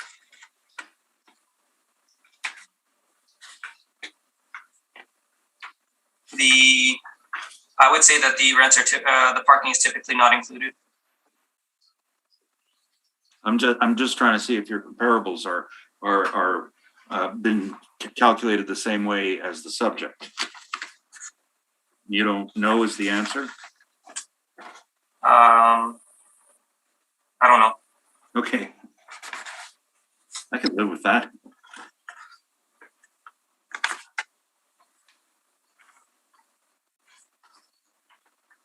Now on page 15, they've given you their potential rent, 596,000. And that compares to their achieved rent, which was 579. So did you work out that vacancy difference?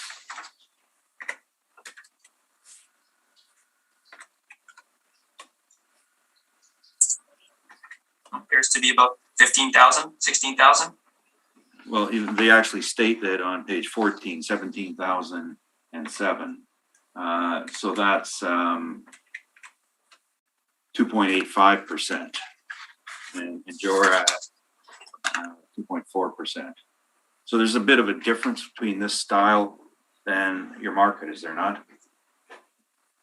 Between the style of what? The vacancy rate differs on this style of multifamily than the market. There is a difference, is there not? I'm not sure. Okay.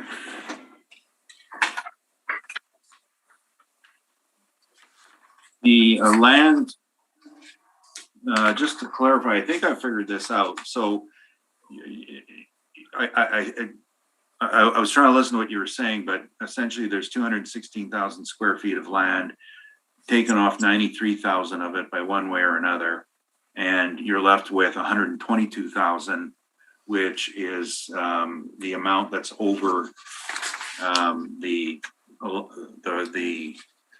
exempt portions. Yeah. And that's what the taxable 40 taxable is then, correct? Yes. Okay.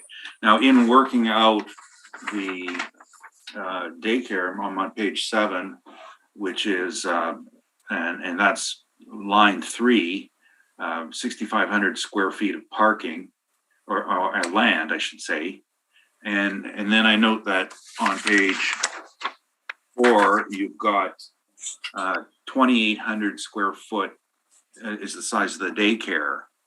Why would you only use then 6,500 square feet for land? That's giving you like about the amount of parking left over would be 3,700 square feet on 2,800. So that's pretty low, isn't it? The land was like I believe it was calculated using the play area outside of the daycare, the indoors daycare. So the site that it was on plus the land outside for play. Okay, what about the parking for the employees and the drop-off zones for the parents? I don't believe it was considered. So I don't know if you looked at the outside of it, but you did see that there is a drop-off zone that's clearly marked? No, I didn't. Okay. So it's possible that there could be more than just the play area, that there should be made possibly, would you possibly consider additional area for drop-off zone and staff parking for the daycare? No, anything's possible. Okay, well, that's better than a no, but yeah, okay. Now the sales you've used for land. These are page 7. These were what's called VRES 2, which is future multifamily use, correct? Yes. And were all of these developed multifamily sites? I am not sure. Oh, okay. So you just used because they had the RMFM zoning on them. Is that where you chose these from? They do have similar size and zoning. Okay. And do any of them have seniors housing on them? I'm not sure. When you do the value of the land, under what guidelines can you consider the value of a different highest and best use when you have this seniors complex on it? Like, how do you get there to decide that the land value is for-profit apartments instead of seniors housing? I am not sure I'm not sure what's considered for valuing the land. Okay, but okay, in order to achieve an RMFM use, though, well, okay, never mind. That's my argument.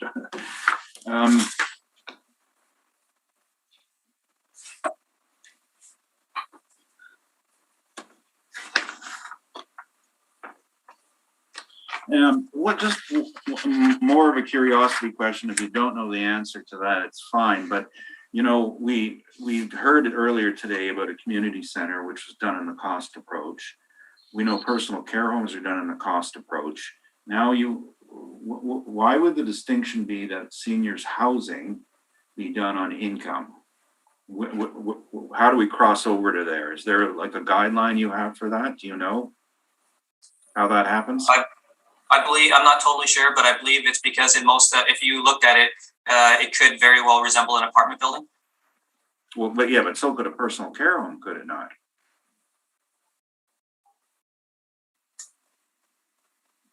I don't, I mean, in my view, I don't think a personal care home looks like an apartment. Okay. Because of like, you know, the medical requirements that are, and so this is an independent living facility. Yes, it's independent. And you know, the personal care homes are not medical facilities. They're just a greater level of people hanging around to help you. Okay. Those are my questions. Thanks. Thank you. Mr. Upton, questions? None at this time, thank you. Thank you. Mr. Thurian. I'm just looking at the cap rate. You're at 5.3% or 30%. Now your cap rate page is on page 8. Now, would that fit in what you'd call the multifamily low-rise B in the 80th percentile? Where does it fit? I'm just trying to tie that in to your table here on page 8. 8? Yeah.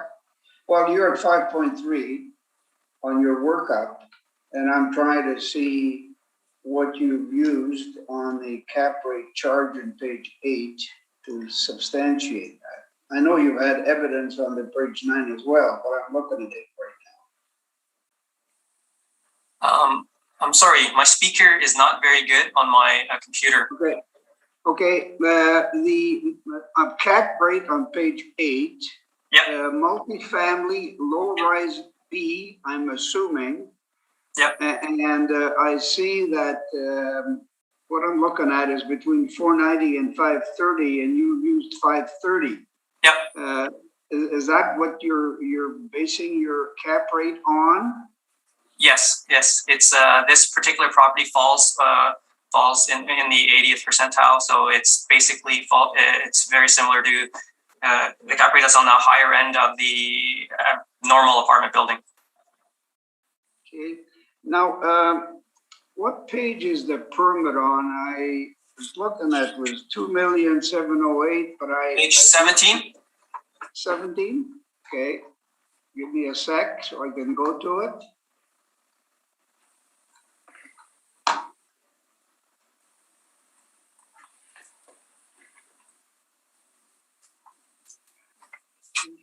Okay, so that was taken out in 2009. It's got a figure of 2,708,000.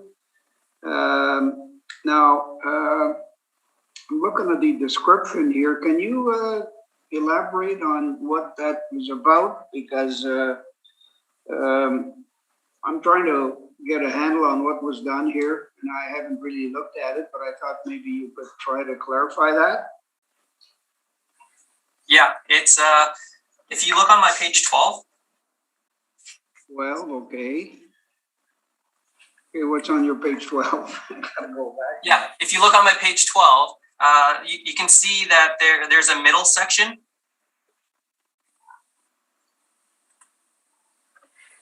Yeah, Essentially, that's what was added. that was added. Yeah, Okay. that's what that permit is for. Okay, so the others existed before. Yes. So that's where your 19, your different years of the building come into play. Correct? Again, because you have 1973 to 2010 building, so that would be the 2010 building, I assume, and the others would have probably been before? Yes. Okay, that's all I had, Mr. Chairman. Thank you. Thank you. Before we leave that permit, you say that's for the middle portion, but part of that middle portion was already there. Is that correct? This was just an addition to that middle portion?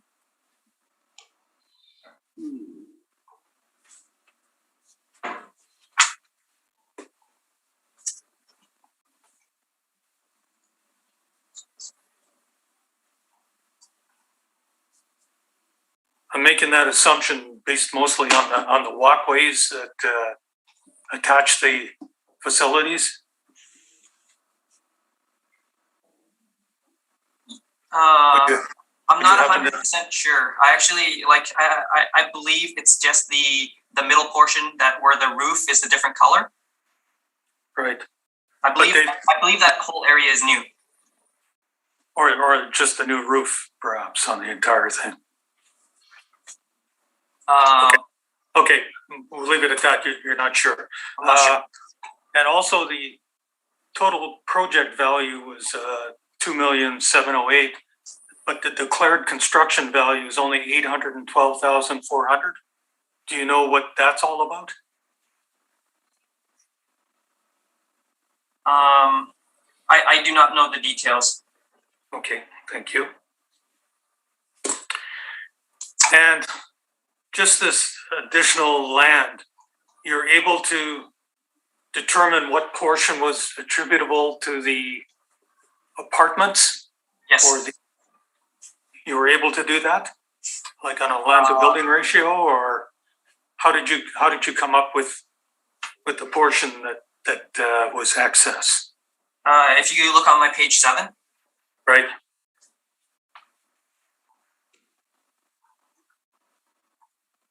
So at the top of page 7, it shows that how it was broken down. So we'll kind of start with the exempt portion, which is the 40S. Yeah.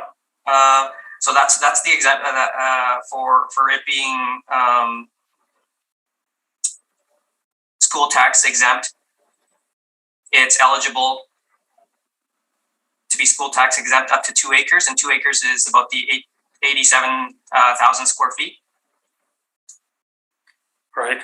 And then the third part is the daycare, which we attributed to the space and the outdoor area to be about 6,530 square feet, and the remainder is pretty much the taxable portion. The remainder of the 216,000 is the taxable portion of the land. Okay. And your land sales comparables, I don't see anything under number 1. So I guess it's numbers 3 and 4. Yeah, 2, 3, and 4. Yeah, so 3 and 4, I noticed that they transacted on the same date, and the roll numbers are pretty, well, it's hard to make out, but it looks like they're sequential. So would that be an assembly in your opinion? They were, when I looked at them, they were right beside each other. So was it the same vendor and purchaser, or the same purchaser at least?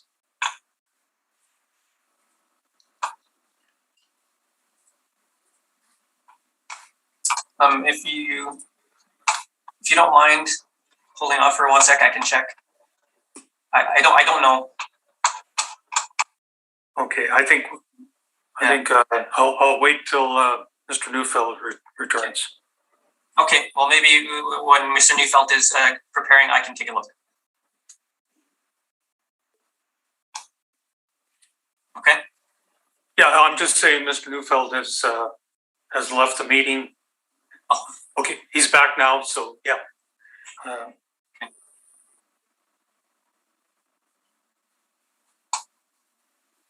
I guess that's my only question. Thank you. Mr. Neufeld, you had some rebuttal? Well, I just had some follow-up questions to what you had brought up. Okay, go ahead. Sorry, I gave my brief away. Just 5 seconds. Can I have that back now?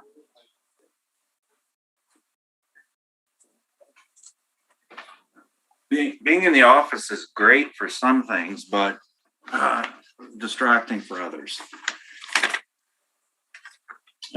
This had to do with the questions on the building permit.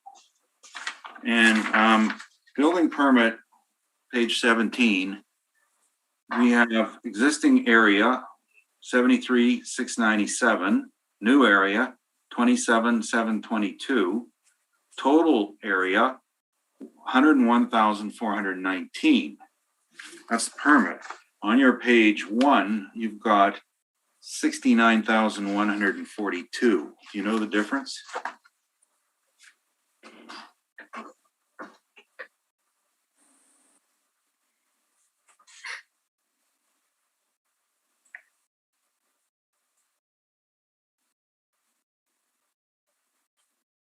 I do not know the difference. I will have to see why. Maybe it's possible that maybe the new area was not added when. Are you aware that when you take out a building permit, when they ask you for gross floor area, that they do include things like that front canopy? Well, the thing is, like, we wouldn't use the permit to. No, I know. I'm just trying to find out what the added on area was. Well, it looks like the total. The permit says the total gross floor area is about 100,000. We have it at about 69,000. It leads me to believe that it's possible that that area might not have been included in, and might not have been updated in our system. The new addition. Okay, so my question is, you're not aware of what permits makes you do. Listen, I just took out a permit on a Ramada. I had to include that in my square footage area. So I'm just wasn't sure if you were aware that's what they do. And Mr. McPherson had my other question on the 812,000. So you don't know why they do that. And on the permit at the top, it says description, construct 13,861 square feet, main entrance addition with offices, dining area, multi-purpose hall, and basement. Now, why do they need a dining room?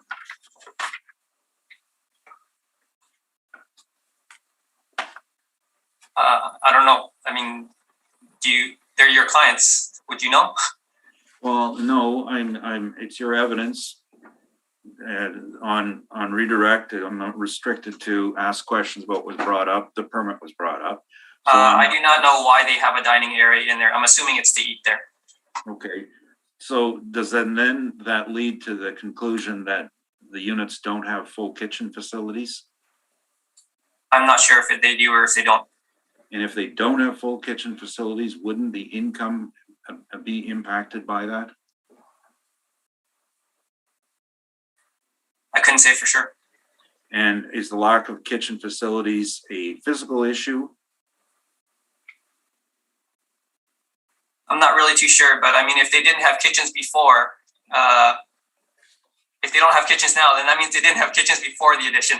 Well, that's not the point. The point is, all this leads to consider that, does it not, that comparing apartments that are self-contained versus ones that are not self-contained won't give you a very good valuation. Well, won't, will it?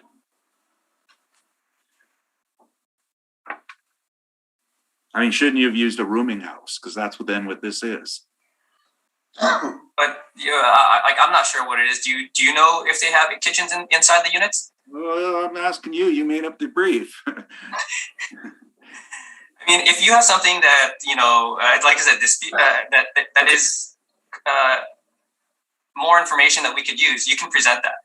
On page 13, you brought in information that there is a meal program. So this is your evidence. Does this Yes. not lead to believe that the units are not fully self-contained? Well, the thing is, I think both of us would be guessing. Okay.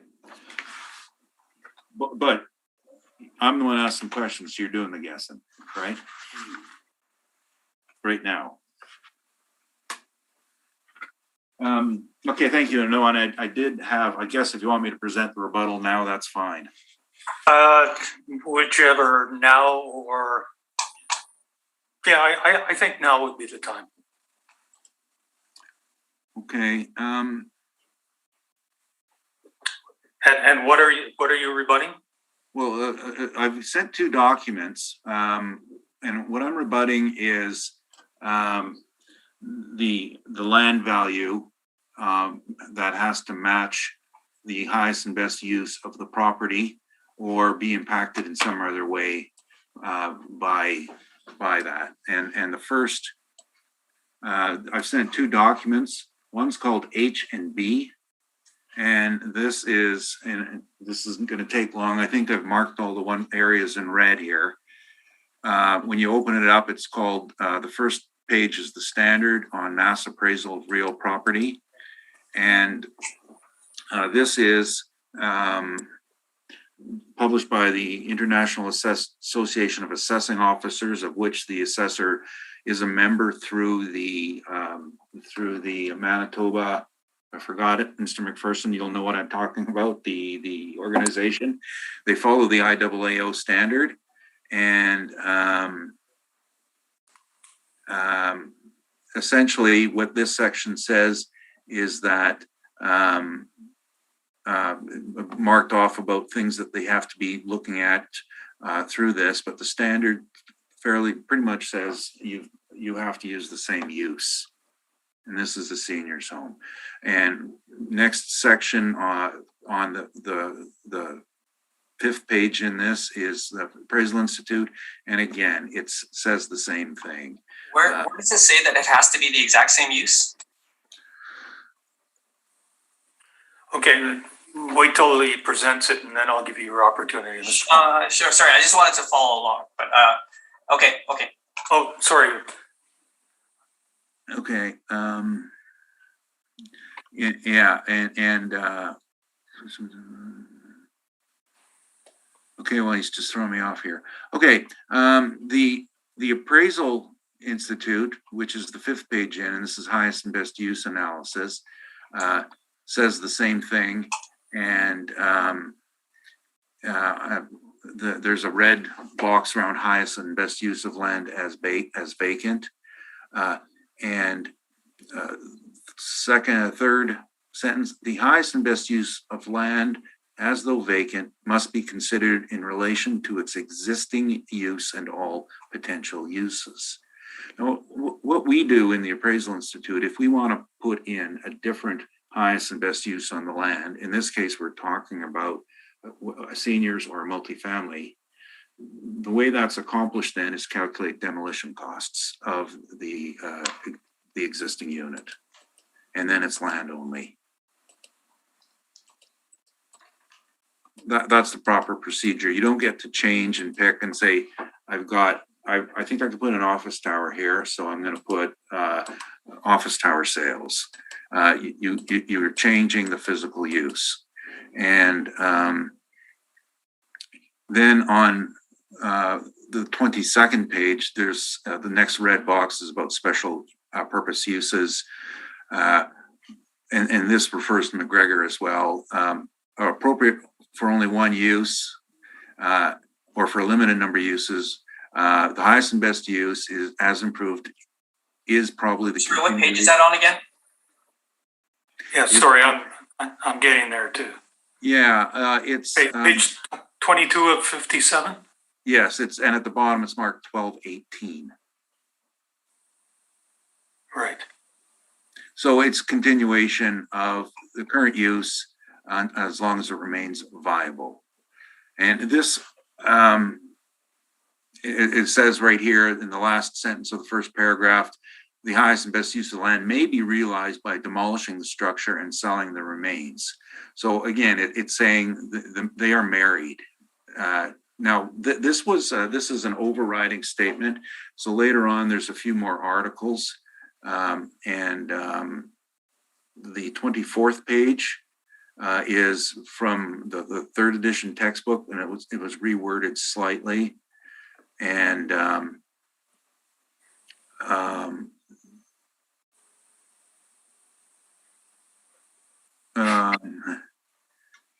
the sale property is not truly comparable if it does not have a similar highest and best use as the subject, and should be dismissed from further consideration in the analysis of the subject property.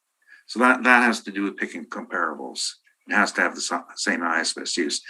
The next is, there's an article on the 25th page. Now this is published by the Appraisal Institute, and this forms part of our knowledge library on what we follow. And this is a discussion between surplus and excess. Obviously, I don't think we're disagreeing this is surplus, not excess, because it can't be marketed and it can't be severed. And then as a result, because it can't be severed, the way of valuing it, as this article goes on to say, is to adjust the value on the basis of what is on the rest of the tract, whether it be negative or positive. And it can actually be positive if, for example, you have a use that will drive users to your other use. I'm just trying to think of the most blatant example I could think of is a retail strip where they have a pad site and they put up a liquor store. That's going to drive traffic to, or at least 20 years ago it did, but when liquor sales were restricted, but that's kind of the thinking there. But it's usually works the other way. Whatever's established on your site, the surplus land is going to be hit by a depreciation or appreciation on that. And on the alternate side is if you had a tattoo parlor there, then you're going to have a loss in value on your surplus land because it's impacted by the main parcel. So that's what this article says when you read the whole thing. And the last article in there, which is page 35, is actually, I thought this was a very, very interesting article, Land Values and External Obsolescence. Essentially, the article says is that if your improvements are depreciated in any way, then so must your land, because all value flows through to the residual land, whether it's surplus or not. It goes through to it. It's not an independent entity on by itself. Now, years ago, if you carry on with this, this one is on the 44th page. this is a very old municipal board order that I brought in, and I had totally forgot about it. But this was a golf course. In this case, the provincial assessor attributed a different value for land under a clubhouse because under the act, a clubhouse up to 2 acres is classed commercial, whereas the golf course is classed recreational. So the assessor put a value of 20,000 an acre under the clubhouse and 800 an acre for the golf course. I argued that can't be done. First of all, they're on the same title. You can't have a separate value, and it's the question of highest and best use. The board agreed. And that's on page 46. They said that all the land has the same value, and of course, it's based on the value of the land to build the golf course. So it's applied to the use of it.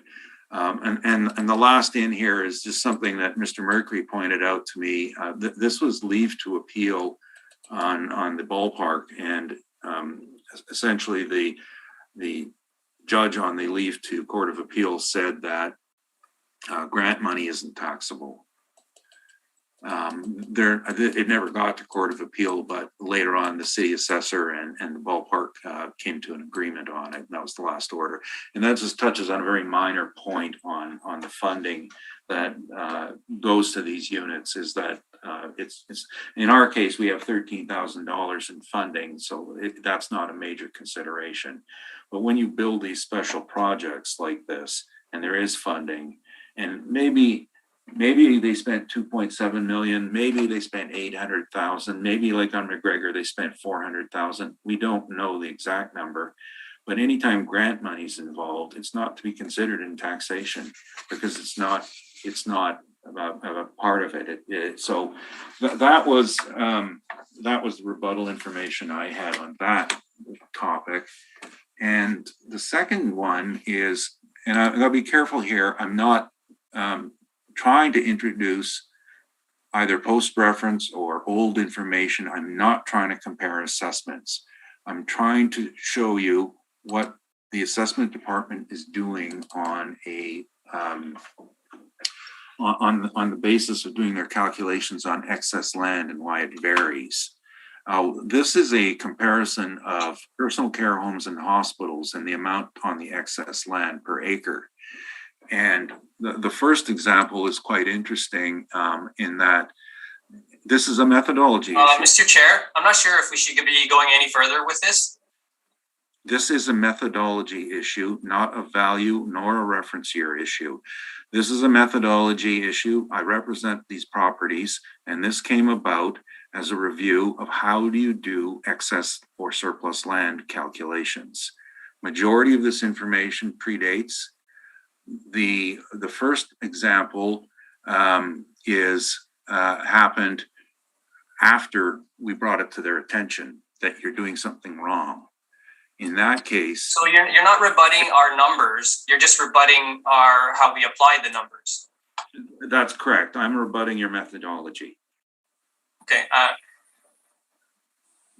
And the methodology is to don't look at what's on the property. Now, in Riverview's case, they ended up changing voluntarily changing it. Actually, this number, if you look at the first row, the taxable 8.7 million is for about 13 acres of land. And eventually it was changed to 2.6 million after it was brought to their attention.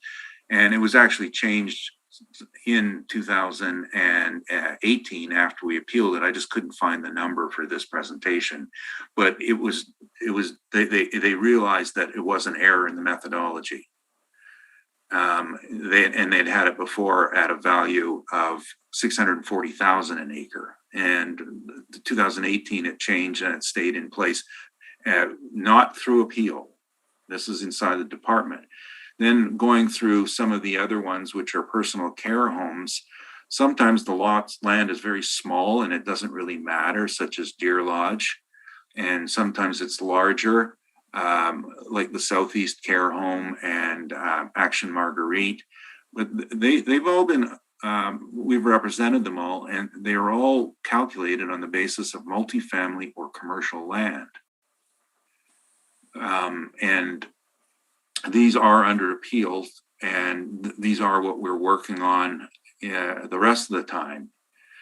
However, when we go to the final page, which are the hospitals, and these are 2018 numbers, the excess land and hospitals is done differently, and they range in the same years at 1/5 of the valuation. So they're using a different highest and best use to calculate it. They're not using sales of apartment land for the hospital, even though the hospitals are superior in locations.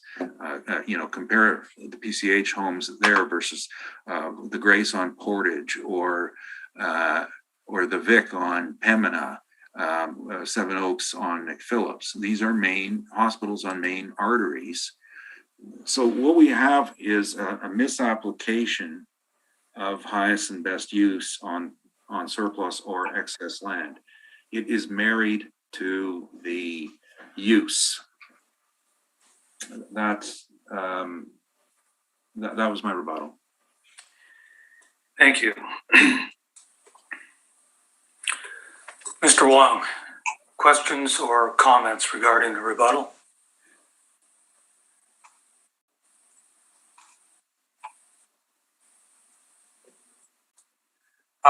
I guess just with regards to the excess or surplus land, this is not like carving out any sort of piece of land. This is just saying that saying that 2 acres is exempt and the rest is taxable. It doesn't say which 2 acres, so I don't think excess or surplus land is relevant. Well, on that issue, then remember the first article, if it is marketable and severable, it has a different value. And you could possibly be close to being right if it was marketable and had severability, in that the potential for multifamily use was there, but it's not. So of course it's the issue. It's because it's one title that you can't break it apart. It's married to the highest and best use of the existing building, which we both agree is a seniors housing facility. I don't know if I agree with that. Well, then you would have valued it differently if you disagreed. Aren't you supposed to value the highest and best use? If you go back to page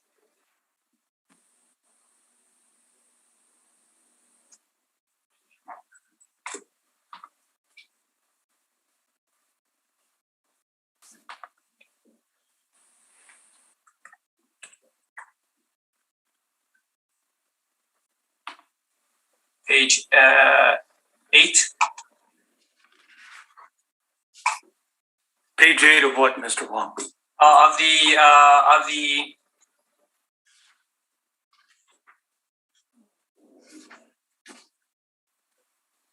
first rebuttal document.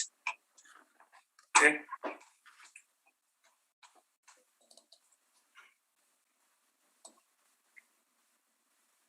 That's the document with the highest and best use of land, so vacant, Yeah. box in red.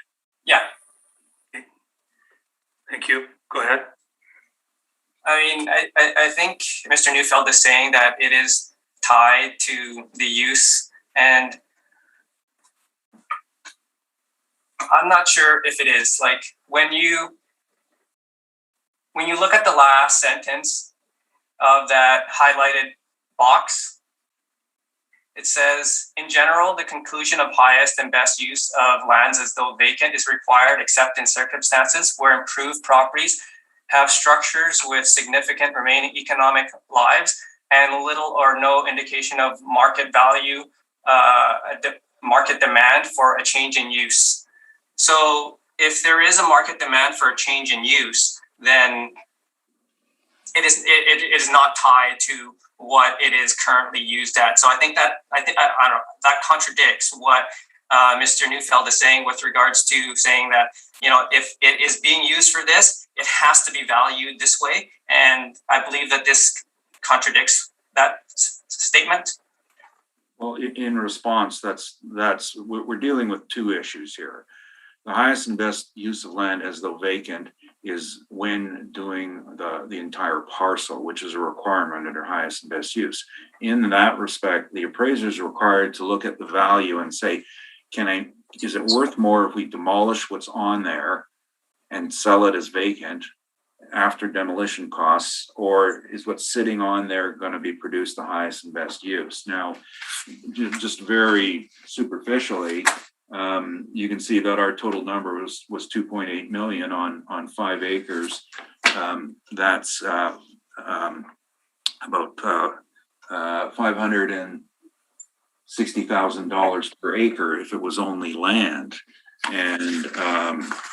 And even on your approach, I think that you never hit 560 an acre. So we're actually saying the same thing there, in that the highest and best use is not land. It's what the improvement that's thereon, although but not by very much, but that's what it is. So the next step that I'm bringing up is the fact that the highest and best use is not separate. If you were doing that, you would have to do a specialized report where you came up with the value under hypothetical extraordinary conditions of a partial interest in land. That's the way the theories would treat it. So your land as vacant now requires that to have a hypothetical partial interest. And that's not what is to be taxed. It's the fee simple, not a partial interest.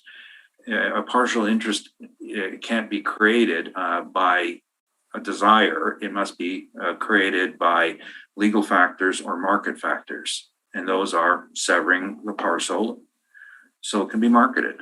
So it's married. That's where this all leads. I know that it might sound like I'm taking a meandering trip, but this is how this is the basics of appraisal.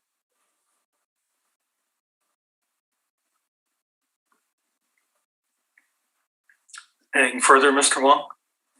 Yeah, just that, like, all the other uses that Mr. Neufeld has mentioned with regards to the other properties. I mean, it could, if this property were be available for development as a multifamily complex, it would be desirable, and it would be very valuable. And so, because of the fact that it is already zoned RMF, it could very well be sold as such, even though there is a 55 plus building there right now. And again, I just said I wasn't disagreeing. He's got a number of 2,768,000, and we have it as improved as barely higher at 2,818,000, but it's not picking a piece from one side and adding it to the other, as the articles say. That's not how it's done. It's you choose the direction to go in. Is it going to be vacant or not? And it's not just a part vacant. It's the whole thing vacant. To carry on this absurdity of what the assessment department is doing, carve out their excess land and do the math, do the work. They've got a little under 3 acres of land. Carve it out, bulldoze the part of the section where it's there, sell it. Go through the process of splitting it from the titles, paying the dedication, paying the development fees, paying the demolition fees, and getting a new approach and put it on the market. Now, that would have a higher degree of applicability to the subject lands, because at least it would be based on a foundation of common sense. And that's what's required, not just a hypothetical. Oh, I think it's worth 500 an acre. Let's just slap that on. And it doesn't matter that this is an allocation, because actually, in the case of what we're discussing today, it being an allocation for exempt status, the scenario of severing it is impossible, because the building's all over the land. So now we're valuing an impossibility.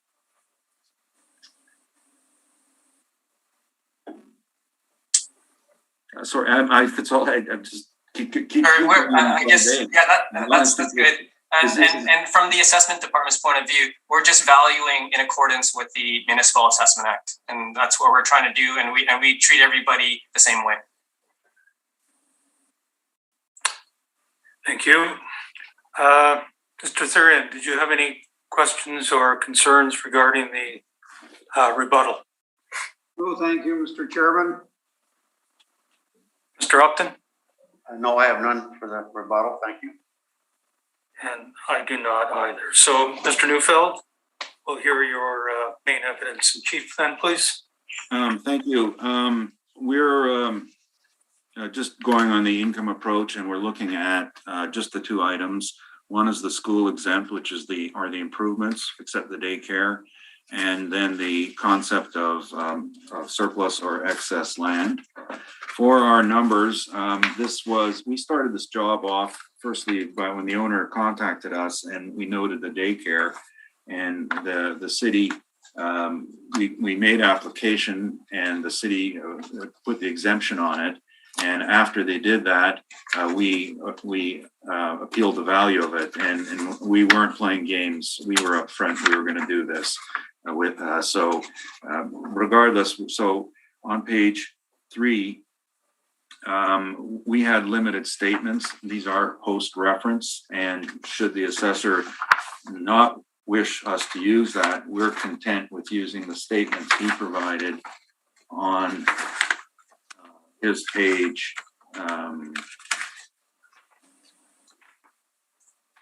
On his page 14, which do show significantly lower income.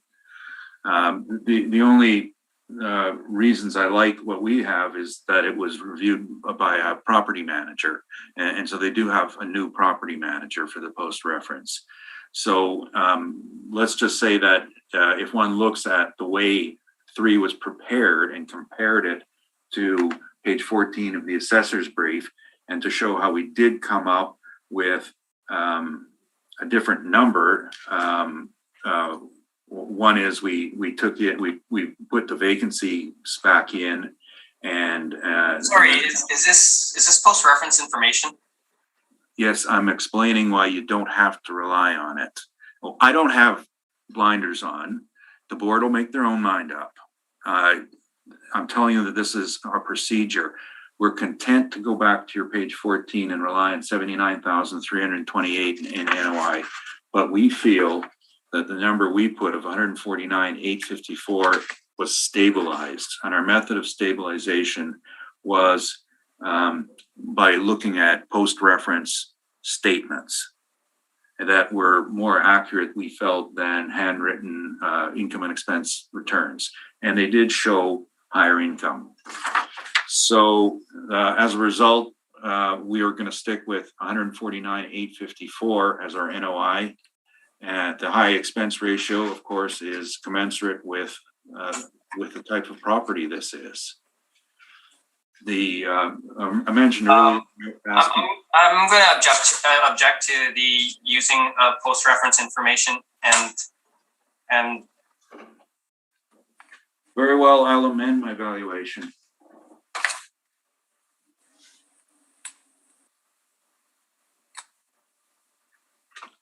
Relying on page 14 of the assessor's information provided to the assessor by the owner, 79,328 NOI. My amended valuation is now 1,269,248, rounded to 1,270,000 as the value for the school exempt portion. This is the actual income, which was in the assessor's possession. That's as opposed to the 4,551,000 stated in your brief? No, as opposed to the 2 million.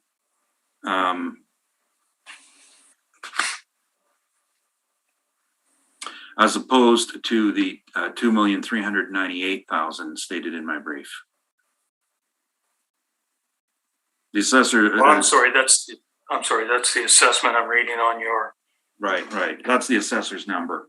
We Right. originally had stabilized it higher, but if the assessor objects, I'll have to amend my number to reflect 2017. So my new number that we're requesting, school exempt, 1,270,000.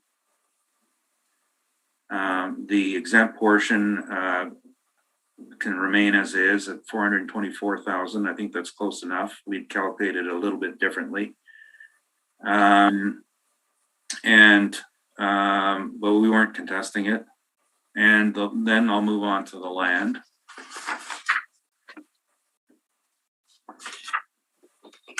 Now, going to page 4. I'm sorry, you're basing a revised value of 1,270,000 on my information and not anything in your brief? I'm basing it on the owner's information from 2017 that you presented. Did you have this information in your brief? It's been presented at this hearing, Mr. Wong, so it is in evidence. Okay. So he's Mr. Neufeld's allowed to make okay. Well, you made a change. I make a change. It's allowed. Okay. Moving on to the land on page 4. These are some of these are I should say this.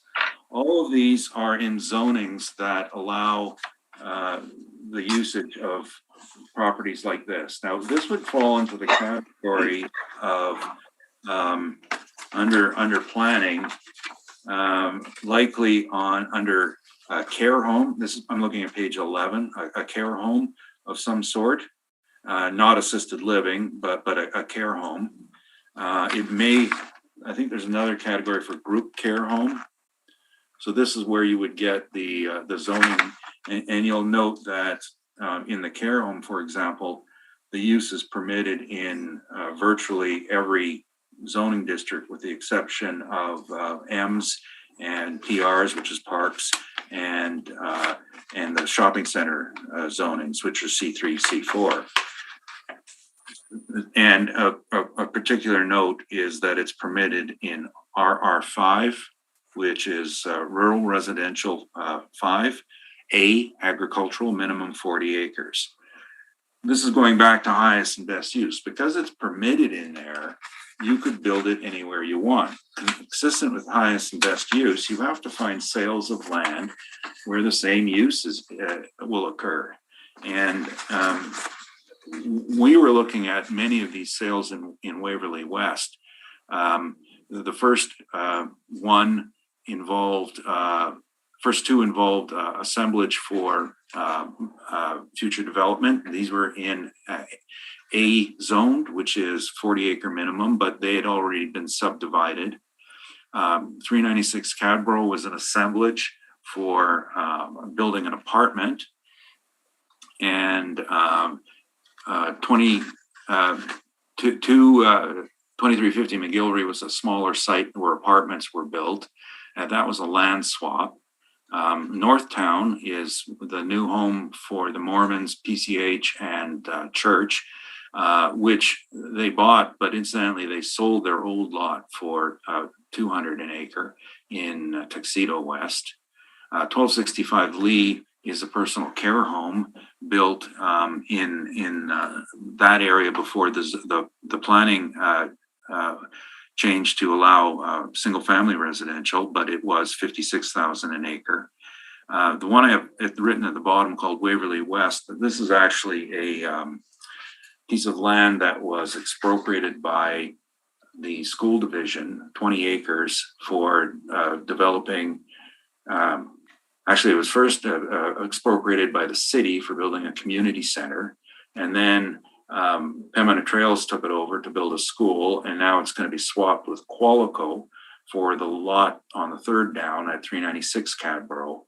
And under the zoning of the time, those uses envisioned community center, school, and the subject's use were legal and permissible. That, I believe, is some of the strongest evidence of following the path of highest and best use.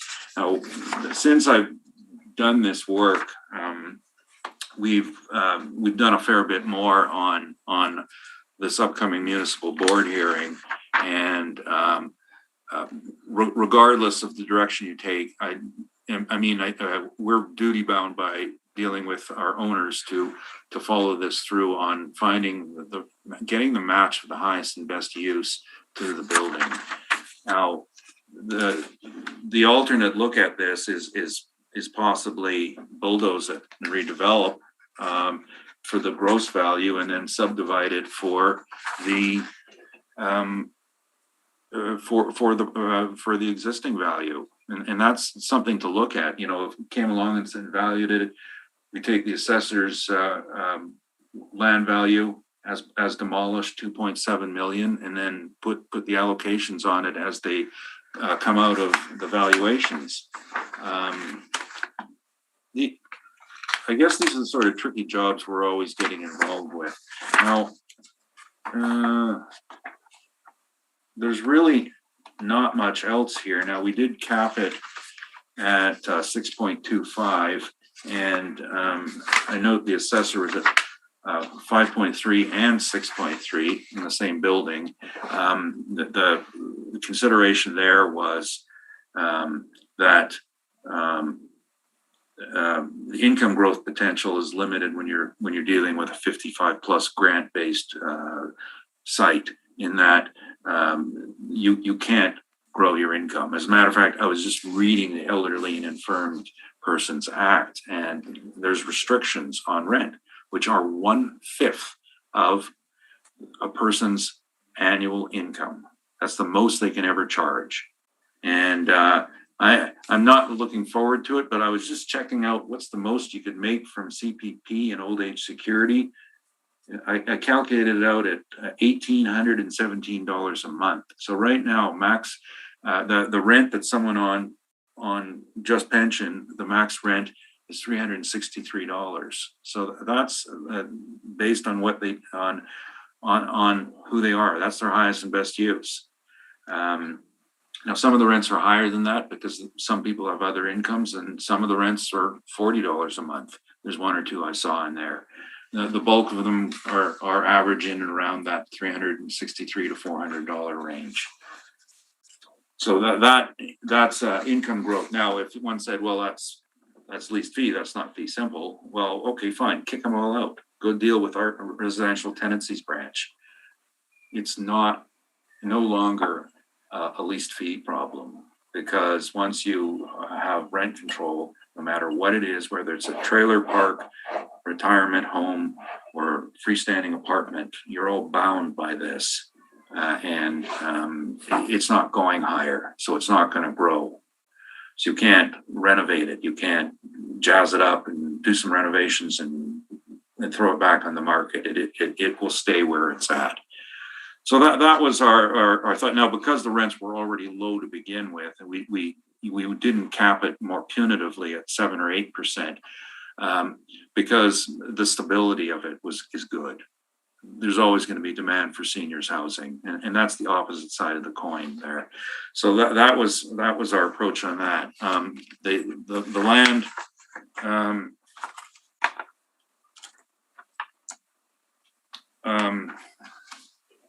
To be truthful with you, we were working so hard on the one we're with the same issue for municipal board. We really didn't want to present any evidence that would until we had finished doing our municipal board work, which we finished a week after this evidence was due. So, but that's our finding there, and this is the basis of our finding: is you can build it anywhere, A zoning, RR5, and we got some really good sales at 200,000. That is my presentation. Thank you. Thank you.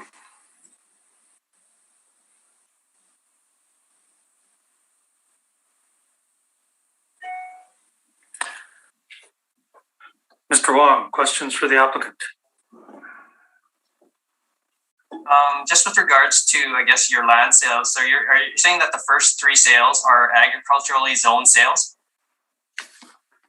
They were in Waverly West, and by act of the provincial government in 2006, they were the designation was changed to from agricultural to mixed use, residential and commercial. So at that point in time, the changing of the titles became an administrative function rather than an application function. It's different from other lands in the city. If you had a piece of farmland outside of the Waverly West zone and you wish to have it changed, you would have to go through a process to get it changed. And you would have to go through appeal committees. That were so at the time it was agriculturally zoned?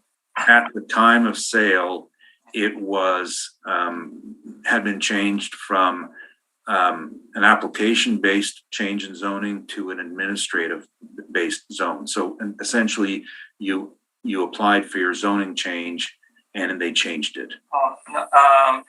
Is agricultural land normally lower, have a lower rate than I guess in the middle of the city by say Cathcart? Okay, now the areas around Cathcart, their agricultural zones are located north, but they're outside the 4 mile line. If you know where the 4 mile line is, there's the outer 2 limits, the outer 4 miles. So they call it 4 Mile Road. So in that area, they have the South Wilkes secondary plans. And there are R2s and R5s and a bit of A, but they have a plan overlay.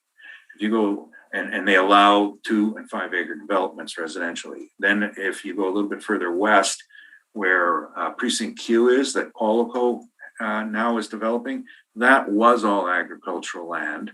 And they purchased it for agricultural land values and then applied through council to get the zoning change. And that differed from the Waverly West process, which was had been changed by so the land control ultimately is a provincial responsibility. And if you want to change your designated zone for future use, it requires a provincial act.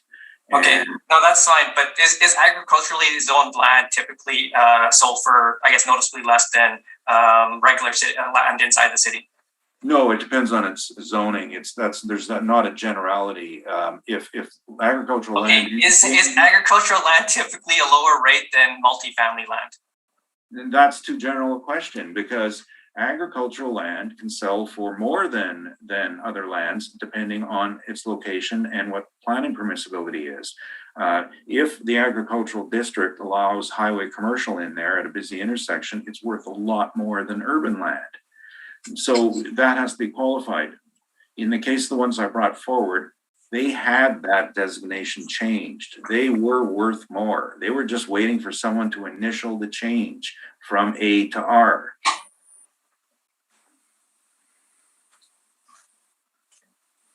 But in answer to your question, if it was a farmer's field out in Sardo, yeah, it'd be worth less than downtown Winnipeg.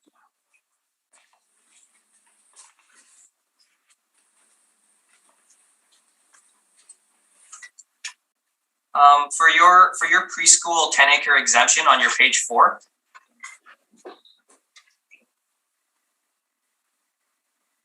at the bottom. Yes.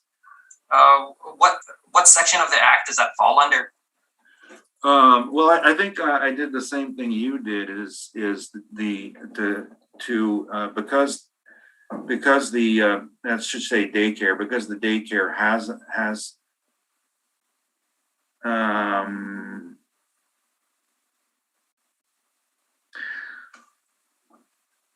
that whole sentence is wacky, but yeah, I was confused by it. I don't get it.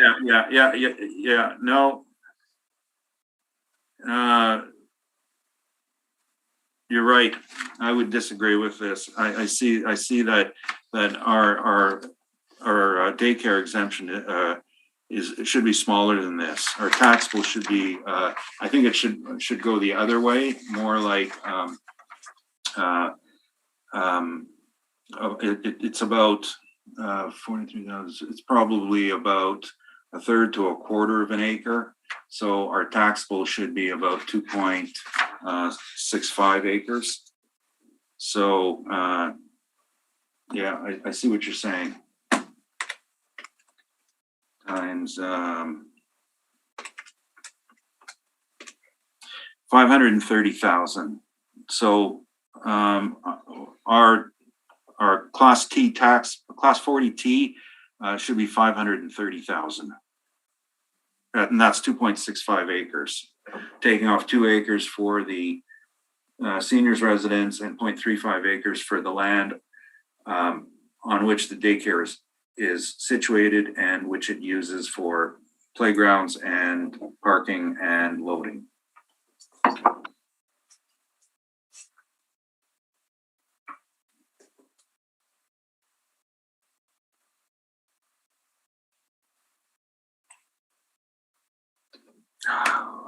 And are you aware of any 55 plus sales?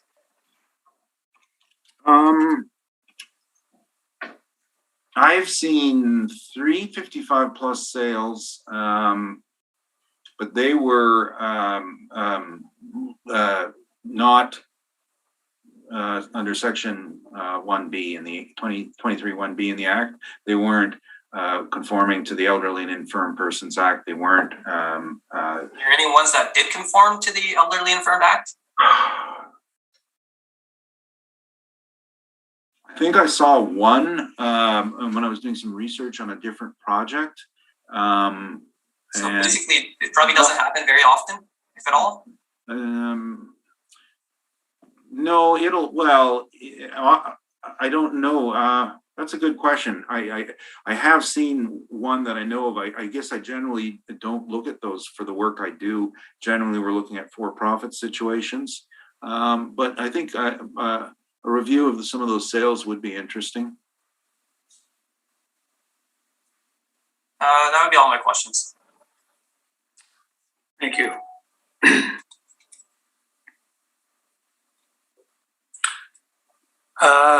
Mr.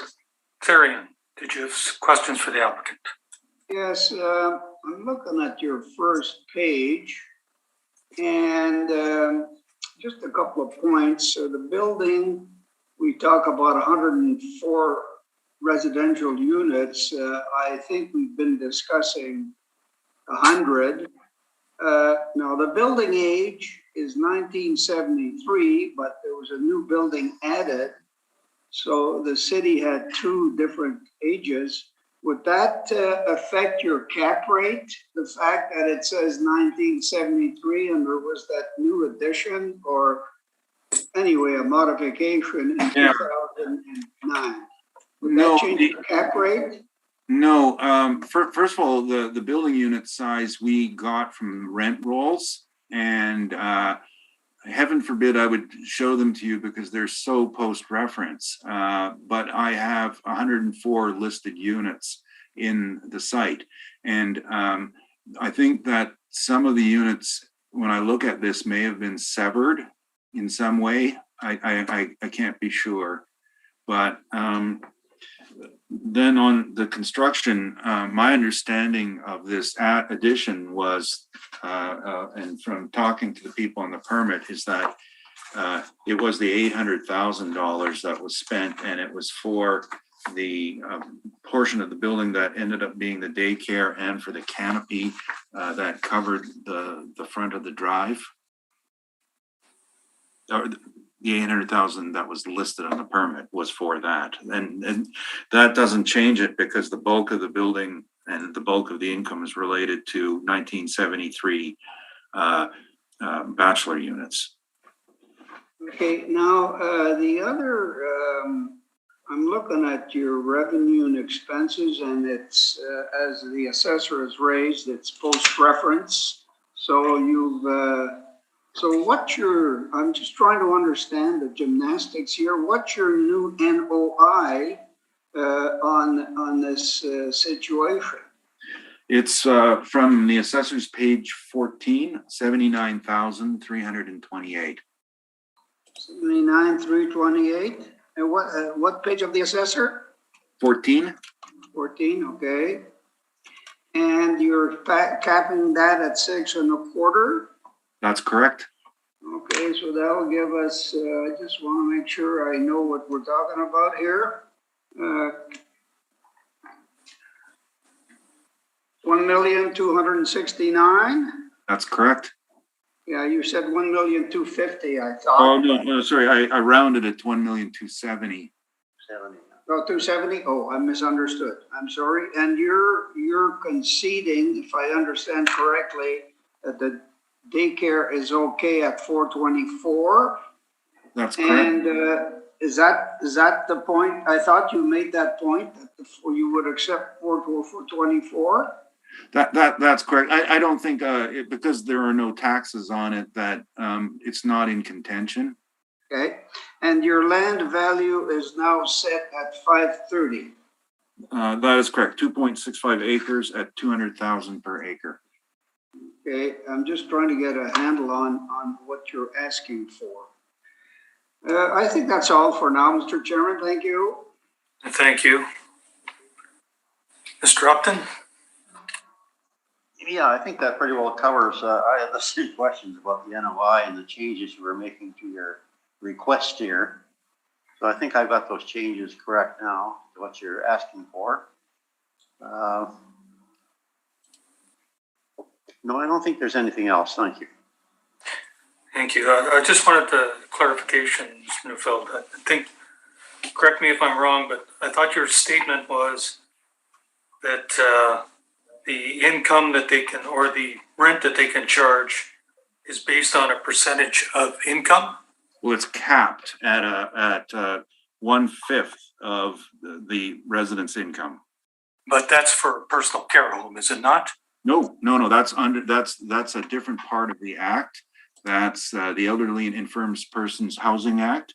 And I was just, it's I've got it right here in front of me. Does not, whose annual income together with that of his or her spouse or common law partner, including assistance under the Old Age Security Act, does not exceed an amount equal to 5 times the rental for the accommodation. Now, so what it is, sorry, I put that backwards. In order, it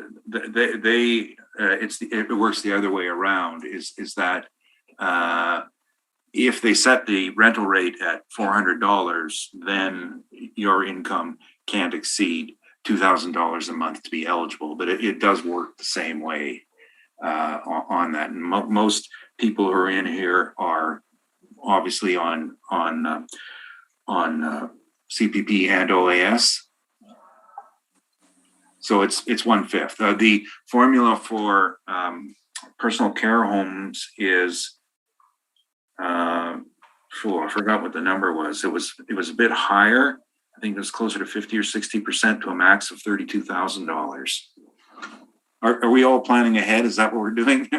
Well, I was just wondering, I know that some of the independent living facilities are charging upwards of $3,000 and $4,000 a month. Oh yeah, that's for profit, and they have no restrictions. They get they're not getting grants from the government, and that also comes with meal plan.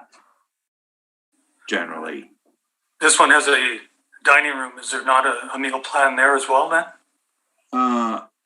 Okay. I'm trying to find out. I was just reading here. How this worked, and monthly rent, utilities,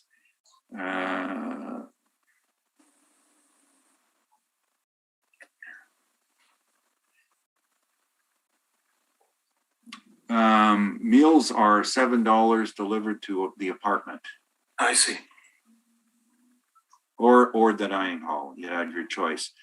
So I really don't know if that's a question of that they don't have the capabilities, or this is just for ease of people who don't have to make their lunch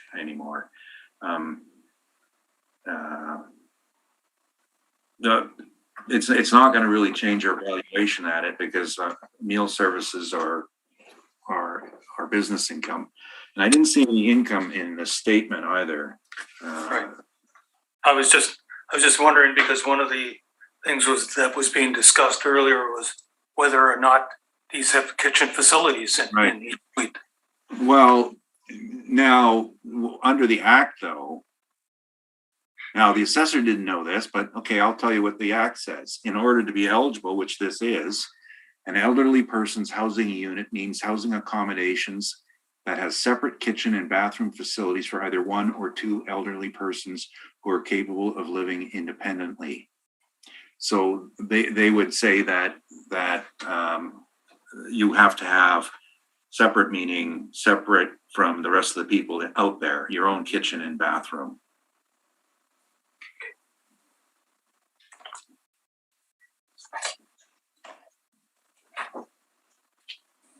Okay, I thank you. But of course, that could be a hot plate rather than an oven. Yeah, no, I understand. Sorry, Mr. Neufeld, what are your final, I guess, requested values for the classifications? Well, the modified class 40S is 1,270,000. Okay. Class 40T, 530,000. How much? 530,000. Okay. And class 40E, 424,000.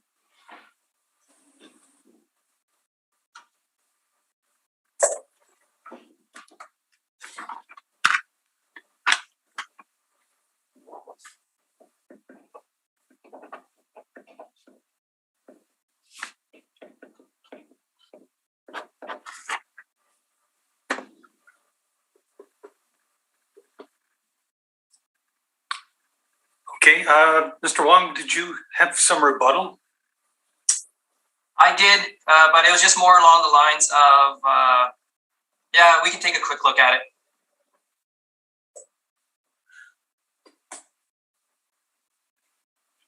And what are you rebutting? I'm just rebutting the use of agricultural comps for the subject property, which is zoned RMF. And where are these properties on Mr. Neufeld's evidence? On page 4. Page 4.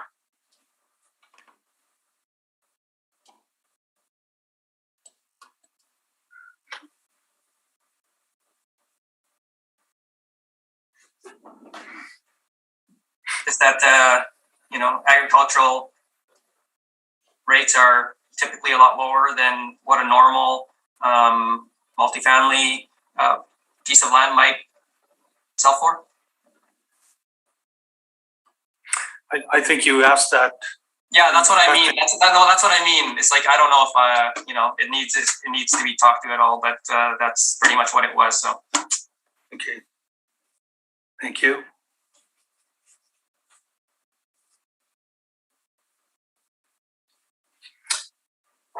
Okay, a desire for a summation on this property, Mr. Wong? I think I'd prefer to not. Okay, thank you, Mr. Neufeld. Yeah, yes, briefly. Firstly, in regards to the 40S, if the request for 1,270,000 is a very strict interpretation, I think that down the road it would be stabilized out at 2,398,000. If that's a procedural issue, not a value issue. The land taxable, I know we've given you some rather skimpy information, but we're not dealing with a situation where you got a sale that's the smoking gun, because we're dealing with a theory. Correct theory is any fractional interest of the property, no matter if it's created by legislation or a lease, is never free from the highest and best use of the site. It is married to it being seniors housing. Seniors housing, therefore, can be put almost any zoning around. The challenge is to find other seniors housing land sales where they're legally acceptable. And you saw from the chart, they're acceptable in A, in RR2, RR5, R1, RMs, C1, C2. And that's because they provide a service to the community. And in the concept of market, if you're going to build your seniors facility and you have two pieces of land to look at, and one's 300,000 an acre cheaper than the other, and you're nonprofit and relying on government, the highest and best use has been established. You have to make the prudent decision. At the time this site was built on Cathcart, most of those homes weren't in the neighborhood. Many weren't in the neighborhood. I actually lived there in about the time that this site went up. And I remember when we moved into Dieppe, and it was like ditches and farm fields, and that's Charleswood. It was great. But the world filled in around it. But it doesn't change the highest and best use. The alternate side of the highest best use that the assessor and I were arguing about was, yeah, it could be apartments if you bulldoze the whole site. And then you don't get any value from the improvements. Then it's land value only. So that's the issue there. So I'll leave that in your hands. Thank you very much. I've had a pleasant day. We do have one more item to deal with. Item number 6. Oh, right. So, Mr. Assessor, if you would, I think the agreement was that most of the evidence would be the same for this property as the others. So if you would just read it into the record, and if there was anything additional that you wanted to add for this versus the other one, please do so. Yes, subject property is 525 Cathcart, and this is for the 2022 roll year. The roll number is 010-008-480-00. The indicated assessment is $6,544,000, but I'd like to recommend that it be revised to $6,275,000, and the breakdown in my page 1.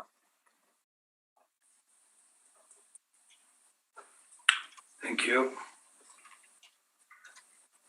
And anything that might flow through from 2020 flow through to this 2022 as well. I thank you. Mr. Neufeld, any questions regarding that? Nope. Thank you. Mr. Upton? No questions, thank you. Thank you. Mr. Thurian? No, thank you, Mr. Chairman. And I have nothing. Thank you. Mr. Neufeld, did you have anything further to present? No, I'm just feeling very old today, so I want to get off to my retirement home. Okay. All right. Thank you. Okay, gentlemen, thank you very much for your presentations. And we have heard all the items that are scheduled, and this hearing is now adjourned. Good day.